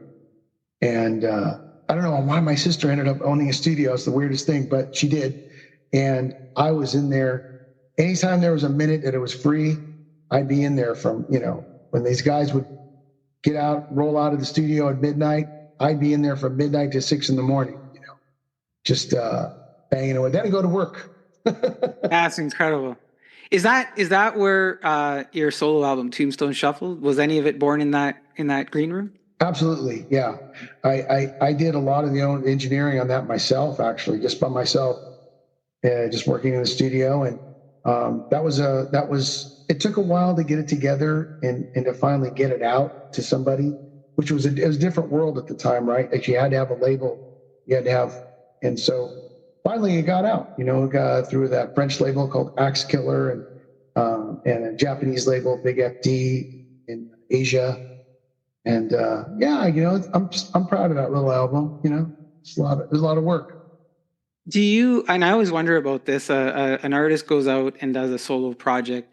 Does the previous band that you're in, do you get any blowback? Anybody reach out and kind of go, hey, what are you doing? This could have been with the band or with us, or do you get support, or does any kind of thing like that happen with you with the album? I didn't talk to those guys. I didn't talk to the Great White guys for 92 all the way. Only time I talked again to them, well, no, I ran into them a couple of times when they would come through town, or I had my company was in Seattle for a while. I saw them then, and just fleeting, like I'd show up at a gig, say, hey, jump up to play a song, go away. There was none of that. I spent a lot of time trying to repair my relationship with the band's manager, Alan Niven, and that was very important to me, because I really looked at him as he's a tutor. He's tutored me through those years that I was in band, and I really wanted his input and his. So I would ask him. I'd give him everything that I had and say, "Hey, listen to this, and listen to that." So that's the only guy really that I bounced stuff off of. Did you repair the relationship? Yeah, Alan is a dear friend of mine, and we've hung out a lot. We've had a lot of fun, over the years, and he's advised me on that album and my last album, Sugar Bowl. Yeah, he was instrumental in helping shape some of those tracks. That's good to hear. And we're going to talk about Sugar Bowl in a bit too as well. Look, you said it yourself. You got no shortage of ideas. It's quite evident. So you do the solo album, and then around 2008, you do something called Monster Circus in Las Vegas. And I'm just thinking, like, as I'm thinking back, I'm like, man, if the Sphere was around back then, what would you have done? What would you have done with the Sphere? Oh man, yeah, well.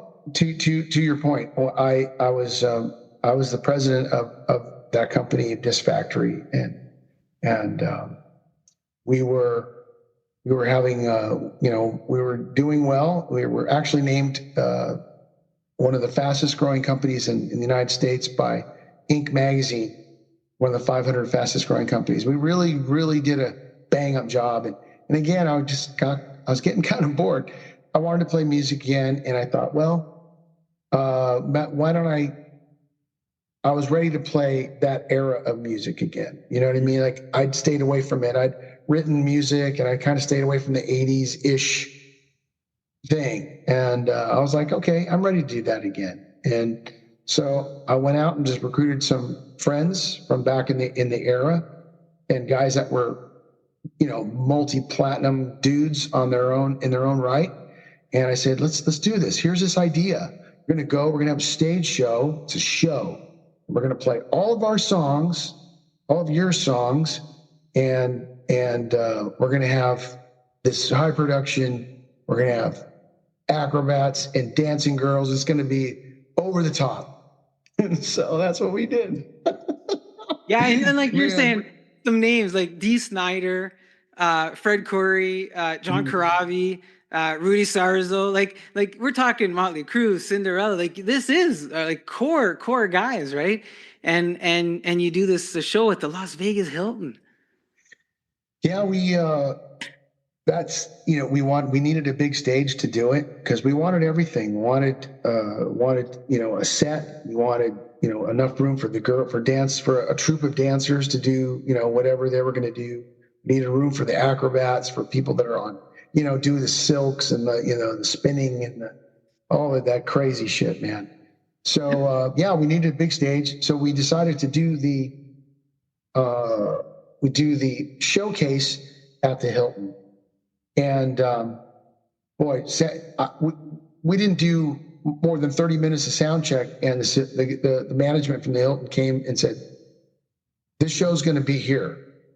We want you to stay here." We're like, "Okay, whatever," So yeah, that it was just kind of a happy mistake, right? Like, and they had us in there, but it was the most fun I've ever had playing music, I think, and I will tell you that.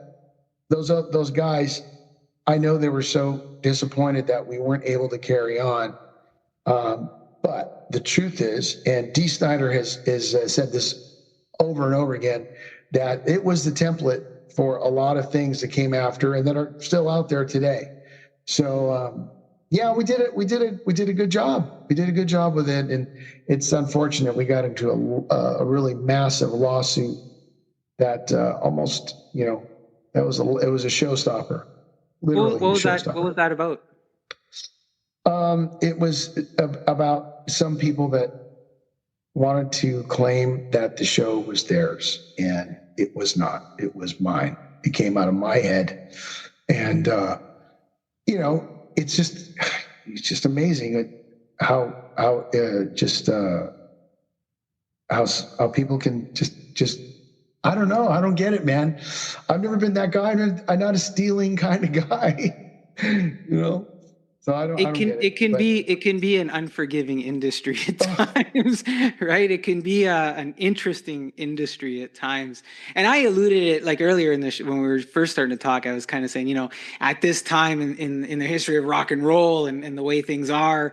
But there's always been pockets of that going on in the music industry. It seems, Yeah. And it's unfortunate. So the most fun I've ever had, and I think the other guys remember it fondly too. And who knows? There's always a chance that we'll reboot that in some form. Oh, wow! I'd love to. I'd love to be able to make it to something like that. I'm sure, as I'm noticing, having talked to folks like yourself, there's a resurgence right now of rock and roll and a certain rock and roll sound. So, maybe the iron's getting a little hotter for something like that to happen. But look, you went from rockers, dancers, and acrobats, and then you go and share the stage with Slash.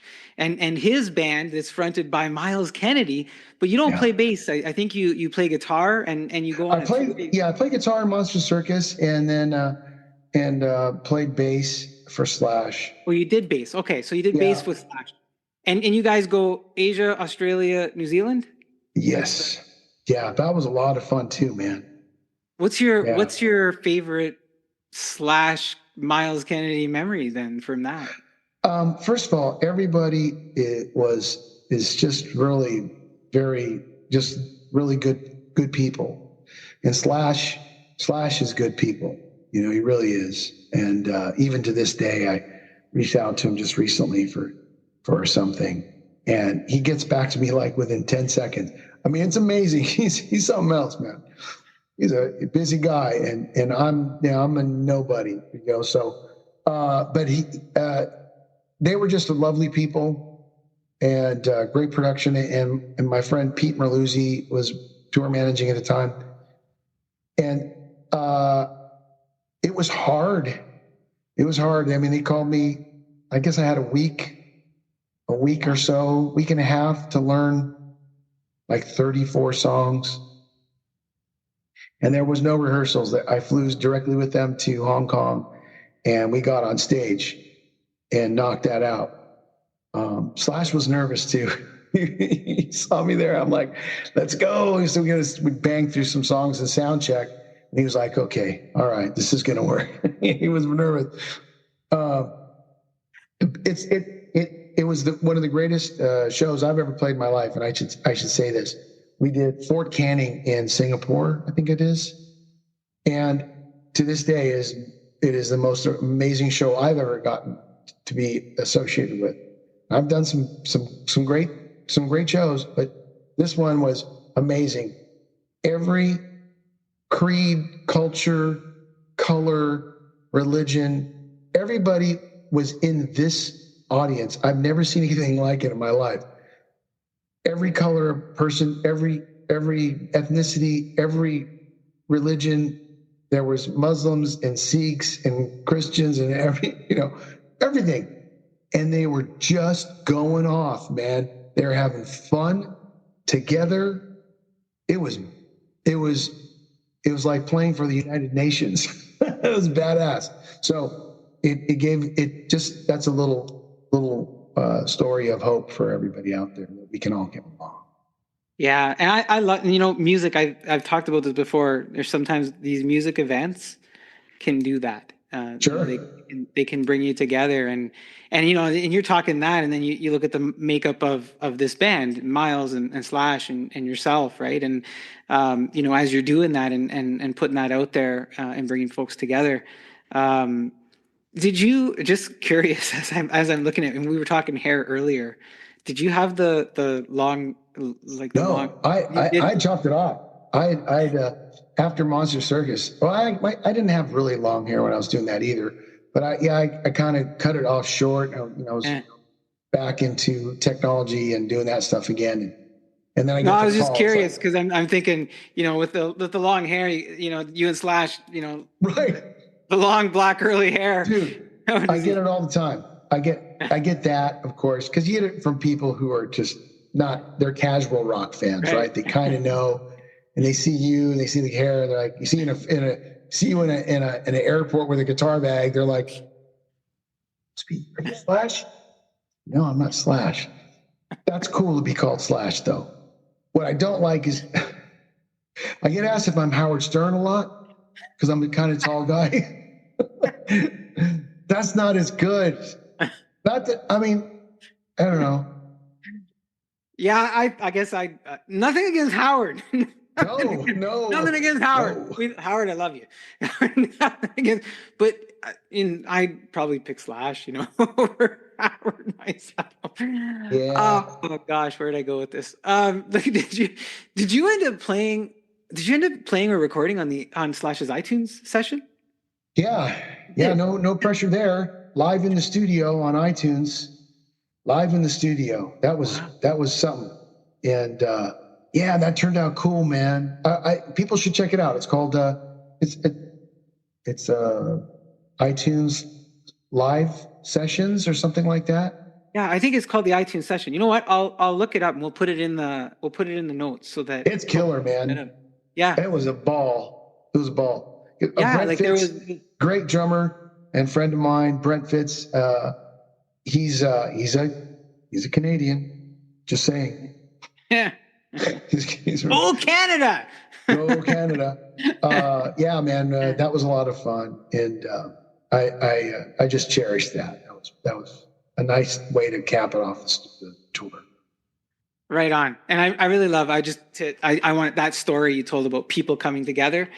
That's something for us to build on in other parts of what's going on in the world these days. Oh, too. yeah. Hopefully that happens. Look, at some point after this, you rejoin Great White, you reconnect with the now late Jack Russell, again, may he rest in peace. You switch from bass to guitar, I think. What brings you back to the reimagined Jack Russell Great White band at this point? I had not played any Great White music. I played Once Bitten, Twice Shy in Monster Circus. Like I said, I've maybe jumped on stage with those guys 2 times in the 20 years or whatever.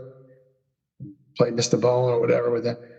But I literally had not revisited any of that music. And I felt at that time Actually, I had reached out to the other guys in Great White, Mark Kendall and the other band, and said, look, I'm ready to play again. Jack's over here, you're over here. Why don't we just, we should put all of us together and go out. It's the 25th anniversary of Twice Shy. We should do this. This would be smart. It'd be a smart thing to do. And nobody took that bait. So I was like, and then Jack just said, just come out and play. He was ready. He wanted me to come out and play, and I was ready to do it. Yeah. That was 2013. Yeah. Time flies, bro. Incredible. Look, there's a lot of rotating members over the years, right, Tony? But from your vantage point on the stage, how much do the fans notice when you're playing live? Like, at this point, do they want to hear Great White songs, or do they want to hear Great White songs with, certain members there? Do you notice any of that when you're playing on stage? No, not really. No. Not really. Jack's voice is so very was so very identifiable, and I think that had carried some weight. Yeah. And they kind of remember me, and they remember they had this goofy hair. So maybe a little bit of nostalgia there, but it's what matters at the end of the day is to deliver the music well, and. Once I got in with Jack, that became the goal, is to really try to deliver the music well. And it's still the goal. We're going to be doing a tribute to Jack at the Whiskey A Go-Go on January 14th. And we've been having meetings about this going forward. And it's very important for us to make sure that we pay respect and treat the music right. So, we're not phoning it in. Any of the guys that I've played with Jack have always been really worked hard at it. Yeah, there's a certain camaraderie and honor you want to do in a situation like this, and it sounds like you guys are looking after that. You mentioned the fire earlier. You weren't with the band there when 100 people perished, etc.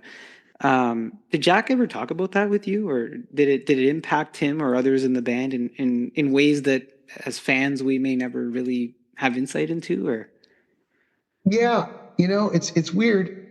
I was at the time. I was, I had the company. I had Disc Factory, and I was just work a day and drive home and crawl in bed at night with my then wife, my ex-wife.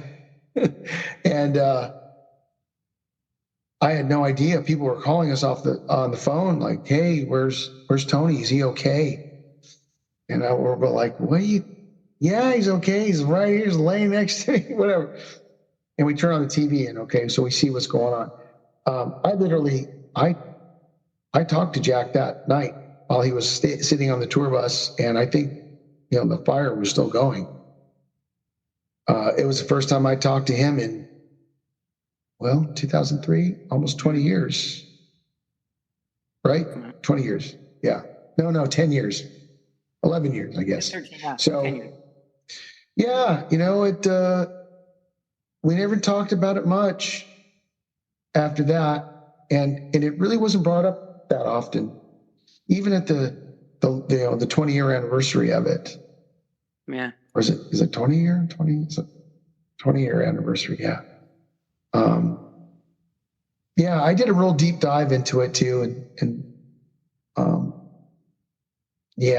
think it's obviously a tragedy. And over the years, I've met a couple of survivors that have come out to see us, and they've come out to see us to try to heal, and we're, Jax was always there to chat with them and to just lend an ear, and he was a good guy about that. I think it was awful that what he saw too. Yeah. It's terrible. No, and that he helped bring, like you said, some closure to folks for something that's so sensitive, of course, right? And it's interesting that the folks were talking about how music plays a role in everybody's life, but they would come back out to the show to get some of their own closure, to come full circle with whatever it had happened, and do that through the music. Look, we know, of course, Jack passed away on August 7th, 24. Again, rest in peace, Jack. We miss you. He passed away about a month after I think he announced his retirement. It wasn't something unexpected. He'd been battling Lewy body dementia and muscular system atrophy for some time. How much did it impact your interactions and the band to see your bandmate go through something so difficult? And I say bandmate, but at that point, your friend really goes through something so difficult. Yeah, he'd been through worse surgeries and worse things prior to that. Honestly, we've seen him in some really bad shape over the past 10 years. But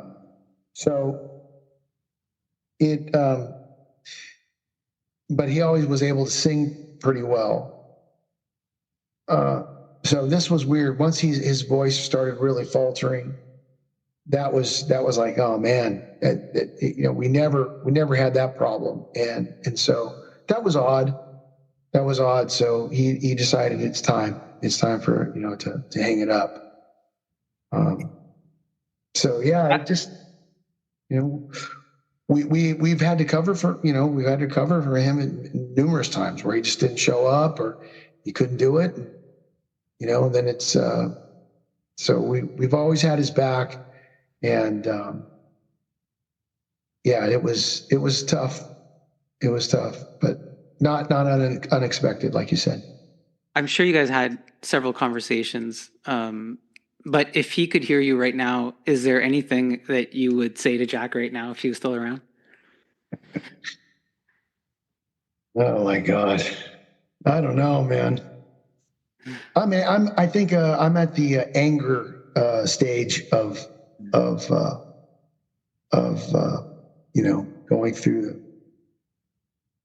grieving process. I think I'm angry right now. So I don't know if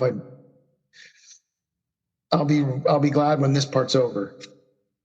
I'm a little bit upset, still, but the truth is that we didn't have a whole lot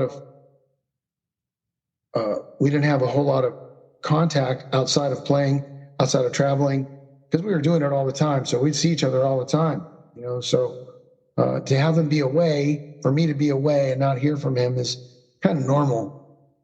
But now it's getting weird. No, it's a little bit weird now. Yeah, because you're not going to hear from him. You're gonna that next part of the cycle isn't happening like you would normally expect it to happen. On August 26th, you put out a statement about how you and the band were moving forward with Once Bitten. That's something that the band and Jack had already talked about. You said in your statement, we had been preparing for this moment for a long time. It was obvious to him and all of us that his faculties were deteriorating, and that as much as he wanted to perform for his fans of Great White music, it was just not tenable any longer. In the wake of Jack's retirement post 7/17, we all, including Jack, had discussions about dealing with previously booked shows. For legal purposes, we would have to have a different entity name to do those shows. Thus, the Once Bitten band name was put into service. We hit the road with Jack's blessing. What makes you put out that explanation statement? I'm not one to have a knee-jerk reaction to things I see online, to comments. If there's a metal, what's that? There's a couple of those blogs where Oh, yeah. story comes out and there's a bunch of comments underneath, and the rule is don't scroll. Don't. If it's about you, don't scroll. And so I made that mistake, and I read a couple things, but there are from some people that were notable, and a couple of journalists. I'll put air quotes on that.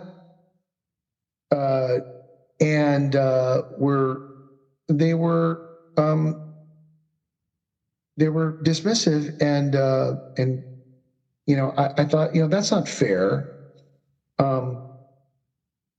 They don't know the whole story, so I tried to give them a little bit of the story, and it's not much more than just a phone call and a sentence, and a yes and a from him, or a acknowledgement, and that's really all we had time for.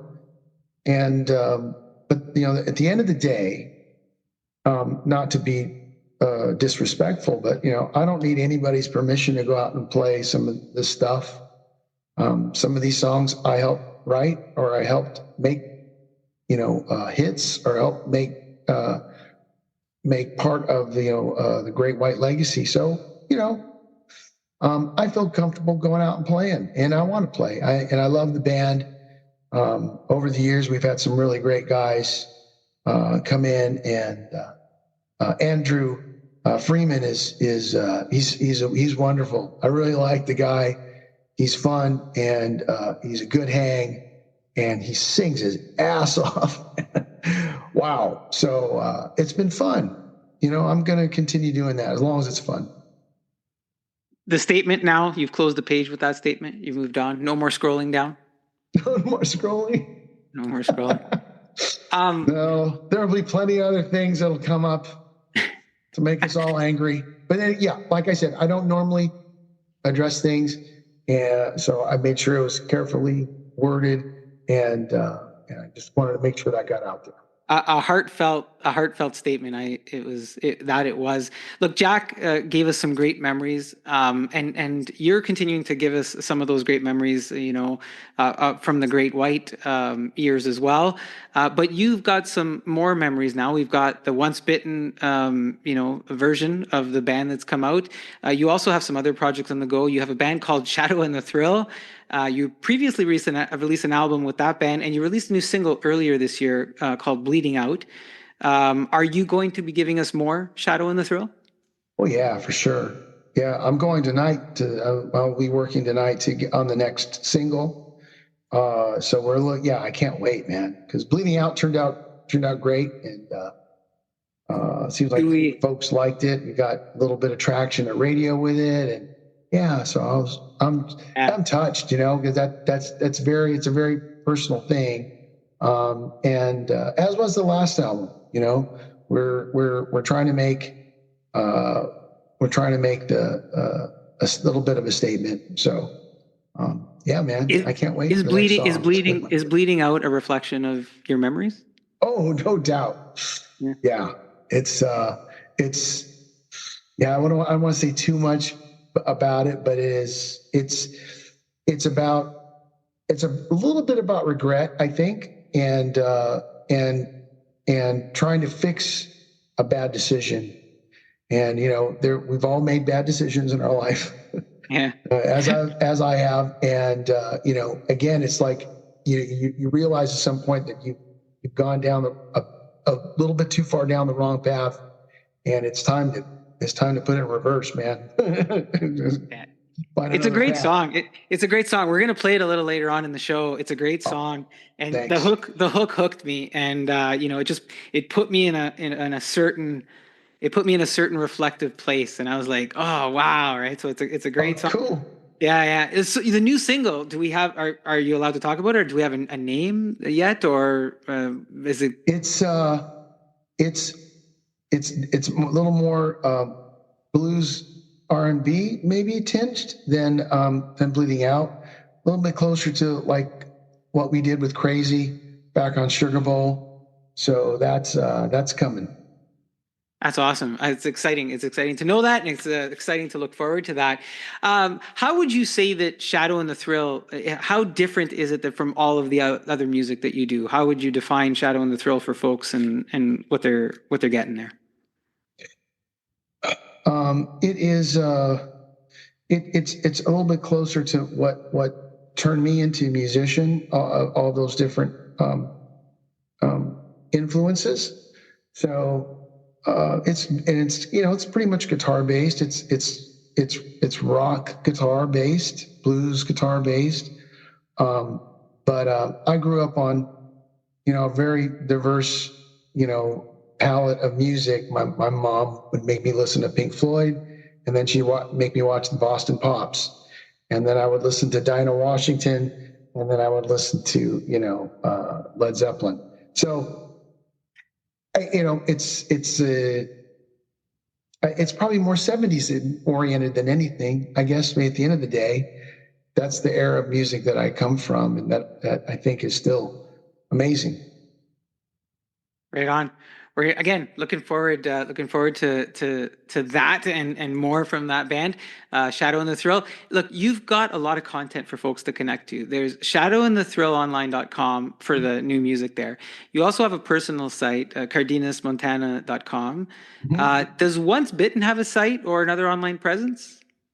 Yeah, there's the oncebittenband.com, and obviously everybody has the Facebook page and Instagram page. Yeah. And Shadow and the Thrill for sure, and Shadow and the Thrill has a YouTube channel, so if anybody can go out there and check out what we're doing there, subscribe, that'd be nice.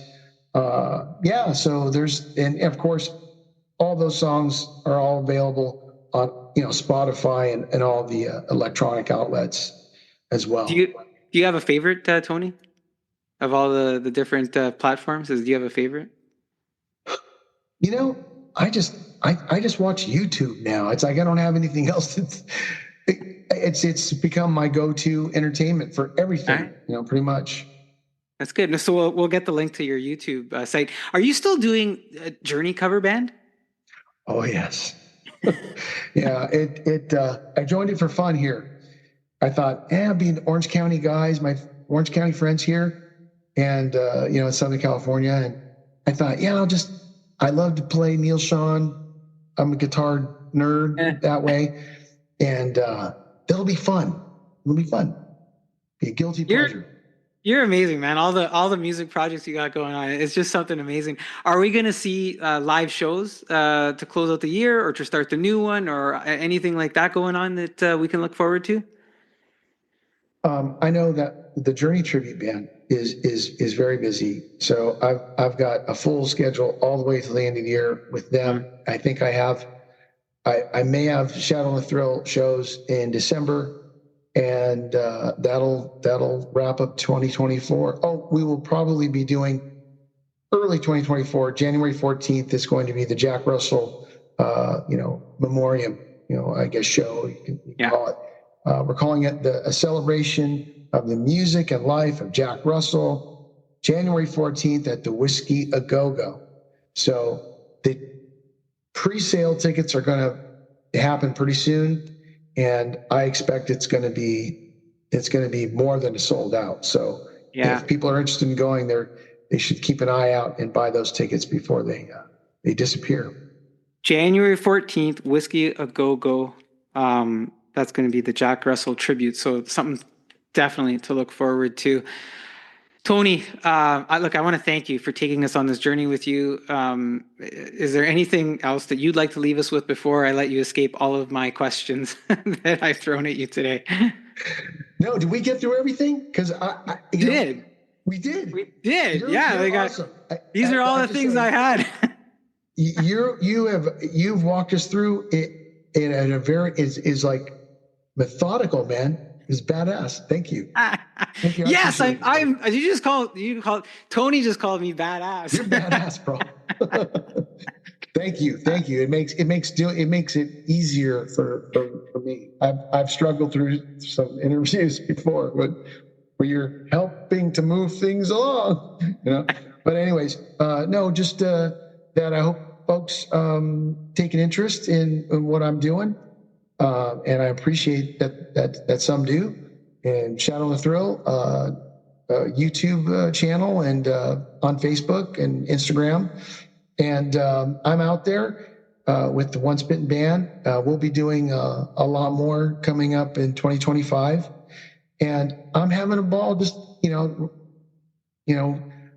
whipping off those Journey songs every once in a while. It's a ball. So I'll be doing that too. And I'm sure we'll see everybody out there in some regard. And definitely we're coming to Canada. I'm telling you right now, Canada in 2025, where the Once Bitten Band and Shadow and the Thrill we will be there.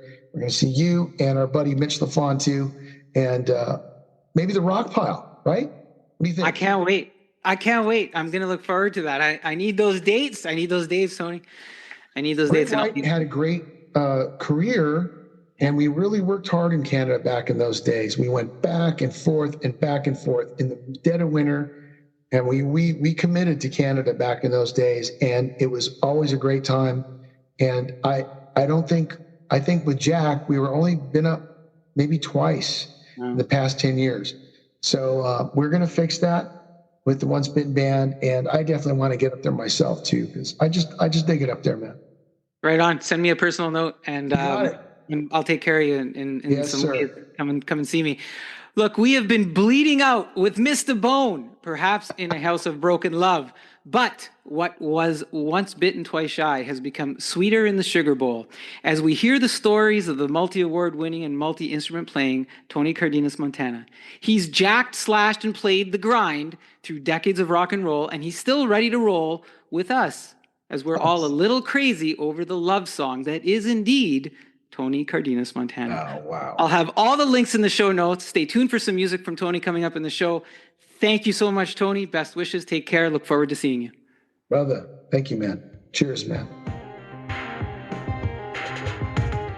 What a way for me to end off the year interviewing music guests with my last one of the year for 2024 being Tony Montana from Great White.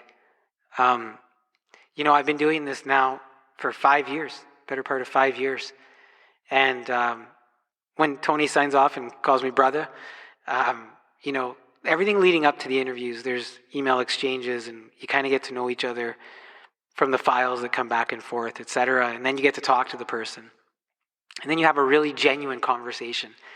And I've had a lot of genuine conversations, but you have a really genuine conversation like that with Tony, where you poke around in all these different areas and you come out of it and you really get a good sense for what we were able to deliver to you, the listener, in a product. And it means a lot to me. It means a lot to me that guys like Tony and all the guests we've had come on here on the show and give me the trust that they do. And I think come out of it maybe a little surprised at what we do here on the Monthly Social, what I do. And hopefully you do too, but you enjoy it all. It is all, when I think about it, blows my mind. It's just all a little crazy how I started this and all the great guests that I've had on the show. But here's something else that's crazy. It's a song from Tony Montana. It's a remake. Here's Tony Montana with Crazy.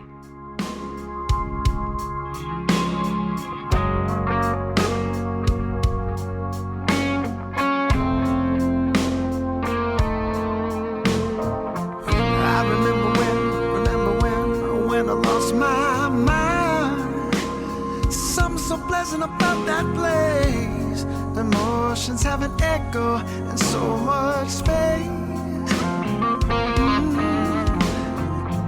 When you're out there without a care, well, I was out of turn. It wasn't because I didn't know enough, I just knew too much.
that is Tony Montana with the remake of Crazy. And that song's been remade a few times. It's quite popular. Folks seem to really like working with that. We've got a bunch of different arrangements for it. That's a fantastic one by Tony. And look, if you stay tuned, we're going to close out the show with another song from Tony Montana. So we are approaching the end of our December show, but I do have one more segment. And one of the things that I've really enjoyed doing this past year is doing venue and concert reviews that I've had the good fortune and privilege of going to. And so typically this podcast would have already been launched, but I waited to do this one last review because last night I was able to attend the Richmond Hill for Performing Arts Center, and I got to see Glass Tiger. And so I want to tell you a little bit about that experience. So I always start with, the journey to the venue. And look, it's in Richmond Hill, so it's not far from home, which makes things in my mind quite peaceful and, made me look forward to going. It's a few minutes of a ride. There's easy parking. And even if you can't park in the parking lot, there's a lot of street parking that doesn't cost any extra. So that's the approach I had heading to the Richmond Hill for Performing Arts Center last night. Unfortunately, we hit a little bit of a snag. And the snag was that there was some kind of protest going on at the entranceway of the center. It was a union was they're on strike. I don't know which union. I do know that it may have something to do with the arenas in the community or some of these types of facilities. But they had essentially stopped traffic. Cars couldn't get by. And I understand, they wanted to delay folks from entering the center because this is one of the areas where they felt that, the workers are impacted. But I don't know who the union is or what the real cause is or what the issues might be. And I've said in the past, look, I grew up in Sault Ste. Marie. My father worked at the steel plant. I remember sitting on the strike line with him. And I remember some of the things that they fought for. And one of those things was better working conditions.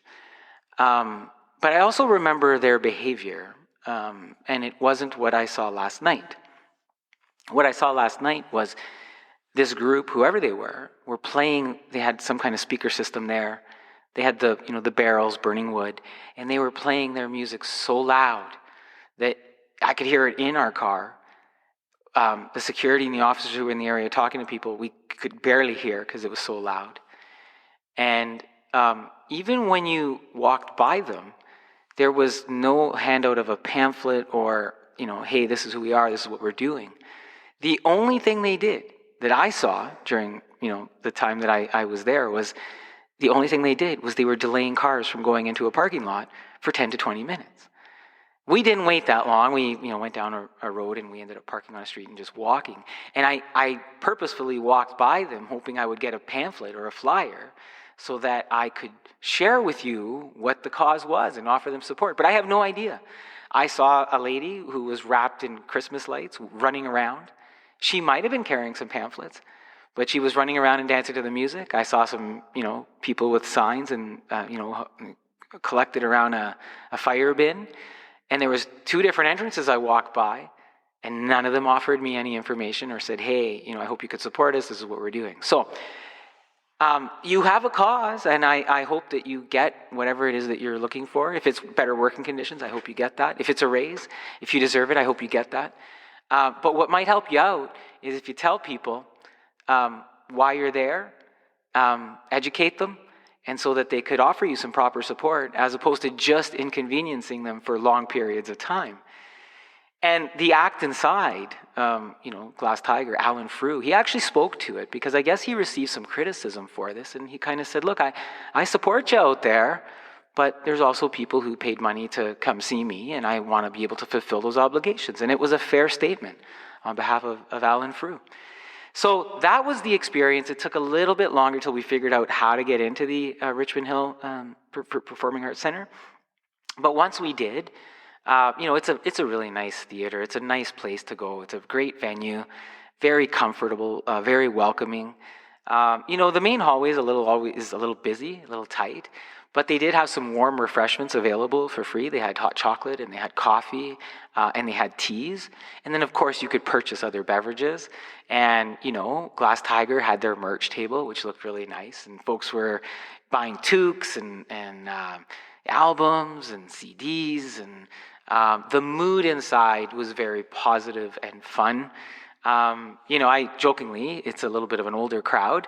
I always say that as we go there. But there's people who buy tickets and have a membership, because you could buy a membership to the theater. And so I imagine there's some regulars that go to every show. Getting in and finding our seats, the staff was incredibly helpful, as they always are. Got our seats, had a great view. Everybody around us was super respectful. There's an interesting thing about going to this theater. And, if we've been to some large venues, and you go to the large venues and there's a lot of people, you get up, you start dancing, you get in the mood, you kind of have a seat if you get tired, but for the most part, you're up and dancing. Well, the folks who are in this theater, there's a wide, range of age. And so I'm always mindful about being respectful, right? If I stand up, can the person behind me also stand up? And that's important to me, because it's a small theater, and like Alan says throughout his show, you feel like you're in a bit of a community. You feel like you're in somebody's living room a little bit, because you're all so close together. And the last thing I want to do is, do something ignorant to somebody who's in the living room with me. And so, you have a look around and you say, is this the time, is this the environment where I could stand up and dance a little bit, and can the person behind me still enjoy the show? Are they capable of standing up if I stand up? And, that show last night, there were a lot of folks who didn't seem capable. And so typically what I've seen, and I'm okay with this, everybody makes some kind of effort to stand up for the last song and maybe the encore. And that's kind of what happened last night. And it was still nice. It was still good. And it was still fun. And we all still danced. There was one exception at the beginning. And I want to start off with this too, because I kind of jumped into the bit of the show. But the venue, fantastic venue, very well managed. Now the show opens up, and you've heard me say, if you can, try to make the opening act, because there's always little gems I find in the opening act. Even in the worst opening acts, and I'm generally not a down person on opening acts. I've seen a couple. But even in the worst, there's something to take out of it that could be positive. There's something that you can enjoy or say, hey, that was neat, or I'm glad I saw that.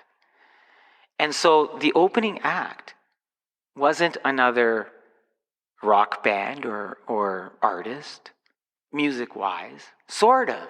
What am I saying here? It was Erica M. And if you're thinking, Erica M., I know that name. You do, because she was a VJ on Much Music for a lot of years. 10 years, I believe, to be exact. And I remember Erica M. because I used to watch her on TV as a teenager. And she would interview some of my favorite musicians and artists and bands. And there she was doing an opening show where she actually talked about her experience at Much Music, took us down a path and showed us some music videos and interviews that she had done. We listened to some music, and we ended up having, to close things out, and this is where I said we all stood up at the beginning. We all stood up for a 2-minute dance, 80s dance. She played some 80s music, and we all kind of boogie-woogied, if you will. It was fun. And, I'm not really in this so far have said to you how sincere Erica was in the delivery of her opening act, how authentic. And she left these little breadcrumbs of the things that she said, sometimes references to other media personalities or things that she had done, stars that she had met. And if you listened carefully, you could pick up on those little breadcrumbs and digest them and enjoy them. Now, there were also moments where She delivered the whole loaf of bread instead of breadcrumbs. She was quite blunt and forthright with some of her stories. Surprising in some cases, but all completely enjoyable. She put together a very good, authentic, and fun opening act that got the crowd nostalgic, but also left them optimistic and inspired. She engaged with people, and you could just tell she did these little things as she transitioned from segment to segment that somebody who was in television could do without you not even noticing, as she transitioned to, off the stage into the audience and even back, sometimes quite subtly, as she distracted you in a good way with what was being presented. So it was fun seeing Erica, and it was fun, reliving some of those Much Music memories. But it was also, for me, interesting watching how she conducted herself, carried herself. She has this presence about her. And you got to think, she hasn't been doing the Much Music TV stuff for a couple of decades at the very least now, right? Anyways, so that happens. Erica M, great opening. If you ever get to see her, I hope you do. I'd love to have her on the show. I'm going to reach out. Don't know if it'll happen. Sometimes these things happen. Sometimes they don't. If I do get her on the show, I got to ask her a question that I'm hoping she knows the answer to. A bunch of years ago, one of the first times I came into Toronto, and as we were going through the Much Music nostalgia at the show, Speaker's Corner came up. And I was with a couple of friends, and we were downtown Toronto. My friend Chad, my friend Carlo. And I had never been to Speaker's Corner, living in Sault Ste. Marie. You saw it on TV. You'd never been to Speaker's Corner. And so I go in to the booth, because you used to put in some money and you could leave, your request or your message, and then they'd air it on TV. And I don't even remember how much it was. Quarters? A loonie? I just don't remember. I remember walking in, though, and I hadn't put the money in to do the video yet. And I looked down at the little, stool that was kind of sitting in the booth so you could sit down and do your video. And there's tickets sitting on the chair. And I pick up the tickets, and they're to U2's pop concert that's happening at the then Sky Dome, now Rogers Centre. See, I finally got that right, because if you listen to other episodes, I keep calling it Sky Dome. People say, why do you call it Sky Dome? I thought it'll always be Sky Dome to me. But there's 2 tickets. And so at first I think this can't be real. There's 2 tickets just sitting here. And so I pick up the tickets, and I go outside, and I'm looking around thinking, did somebody leave these tickets out on this booth? Now, I'm not going to yell at, hey, did anybody just leave 2 U2 tickets in the booth here? But I'm thinking, well, what do I do? So I remember leaving a video, and I actually said in the video, hey, thank you, whoever left these tickets. I looked around, not sure I saw anybody come back for tickets, but I'm going to go to a U2 concert. And if it's you, Much Music, thank you for the free tickets, because I thought, would they have left a couple of tickets just sitting here at Speaker's Corner? So to this day, I have no idea. I mean, we stuck around for a few moments in the area to see if anybody came frantically looking for tickets they might have left behind. But these were just 2 perfectly placed tickets on this little stool in the Speaker's Corner that I thought, somebody didn't just drop these. They didn't drop on the floor. These looked like they were placed in the center of the stool. So could it have been Much Music? I did leave a video thanking either the people or Much Music, but I don't remember ever seeing it air or any follow-up. And back then, it's not like I could have said, hey, here, call me on my smartphone or something, or text me. So I'm just curious if Erica ever has any insights or could find out if they ever did anything like that. Because so the other part of the story was, I said there was 2 friends and I only had 2 tickets. One of my friends said, let's sell these.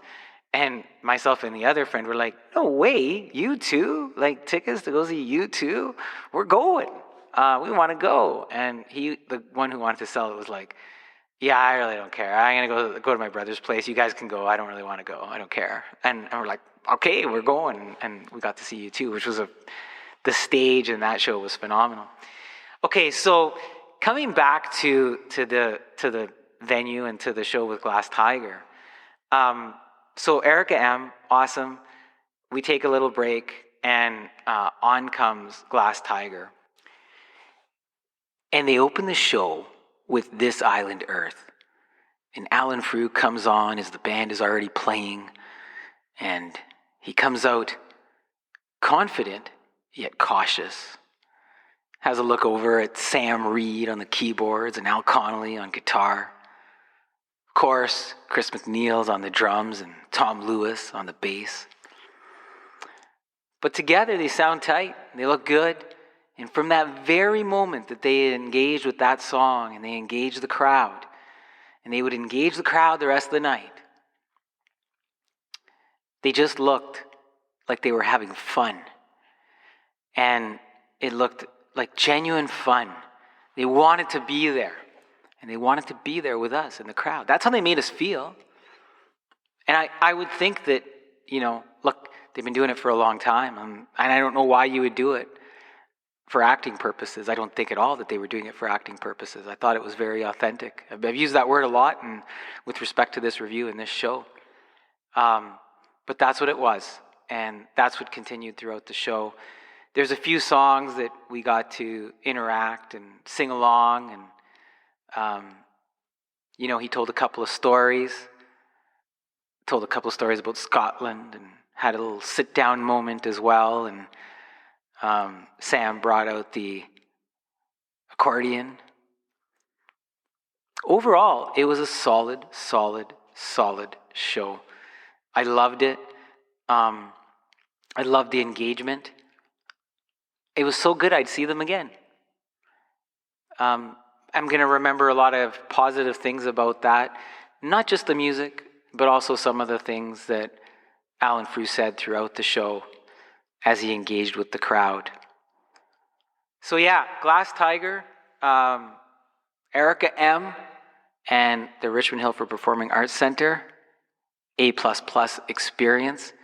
If you ever get a chance to go to that venue and see a show there, highly recommend it. If you get a chance to see Erica M and Glass Tiger, I highly recommend it as well.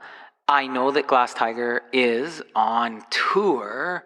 They got a bunch of shows happening. They're in St. Catharines, they're in Mississauga, they're in Oakville, they're in Milton, they're in Lindsay. I know later on they're heading out east. They're going Charlottetown, they're going to New Brunswick, Moncton, Halifax, Victoria, they're back to British Columbia, Kelowna, Fort McMurray through Alberta, Red Deer, then Saskatoon, and then I think, unless they add more dates, I think their tour comes to conclusion on April 14th in Thunder Bay. So lots of opportunity to see the band, and they are just a really good band live. Had fun watching the interaction between Sam Reed and Alan, and even Al. He plays and sings a song, and it was just good. I guess I can't say enough good things. I thought I ended the review, and I just want to keep saying good things. So that should tell you something about the show, and hopefully you get a chance to enjoy that.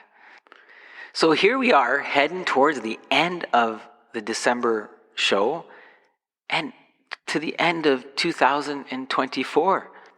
So in the days to come, we have to look forward to Christmas and the holiday season, and hopefully you get to spend that with friends and family or whomever you love and want to be with during that time, and that you capture the essence of the season, the essence of kindness and goodness and love, and you're able to focus on that. And of course, we're going to celebrate the new year, New Year's Eve celebrations, heading to 2025. I don't know what kind of year 2024 was for you. Maybe it was good. Maybe it was great. Maybe it wasn't good at all. We're all in different places in our lives sometimes. Just need to have awareness of that with each other and hope that we can strive to have a better day tomorrow. If not just for ourselves, but certainly for each other. So whatever your celebration plans are, wherever it is that you are going, whomever it is that you are celebrating with, I wish you well. I hope that you do it with goodness. I hope that you are safe. I hope that you reflect on this year and find the things that you want to celebrate and the things that you want to move forward and do better the following year. Thank you for being here with me on the Monthly Social. It has been 5 awesome seasons of being able to do this. Coming from a place that I know when I reflect, I never thought I was going to get to in these 5 years. But I've been fortunate, having met the people that I met, the folks that came on the show, those that have supported, those that have listened, those that have sent feedback, those that have sent encouragement. I'm thankful for all of you. There are plans to have more shows in 2025, but I always say that with caution myself as I continue to come out onto the stage with confidence, yet question, and that's what always keeps me going. Merry Christmas, Happy Holidays, Happy New Year. Let's take 2024 out with our friend Tony Montana and his song, Bleeding Out.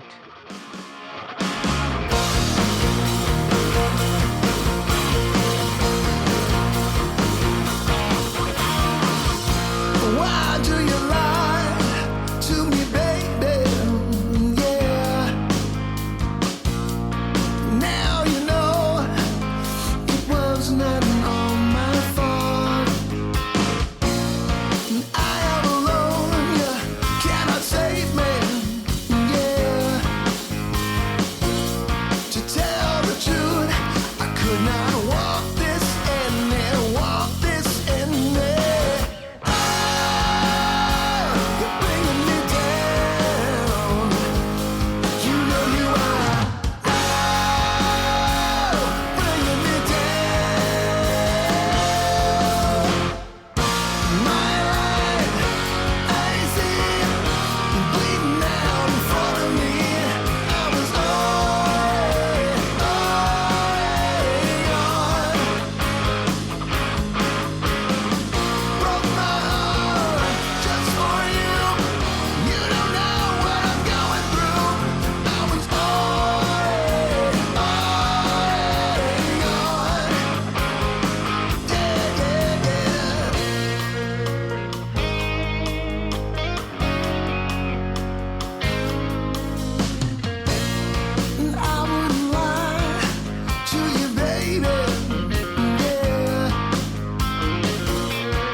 see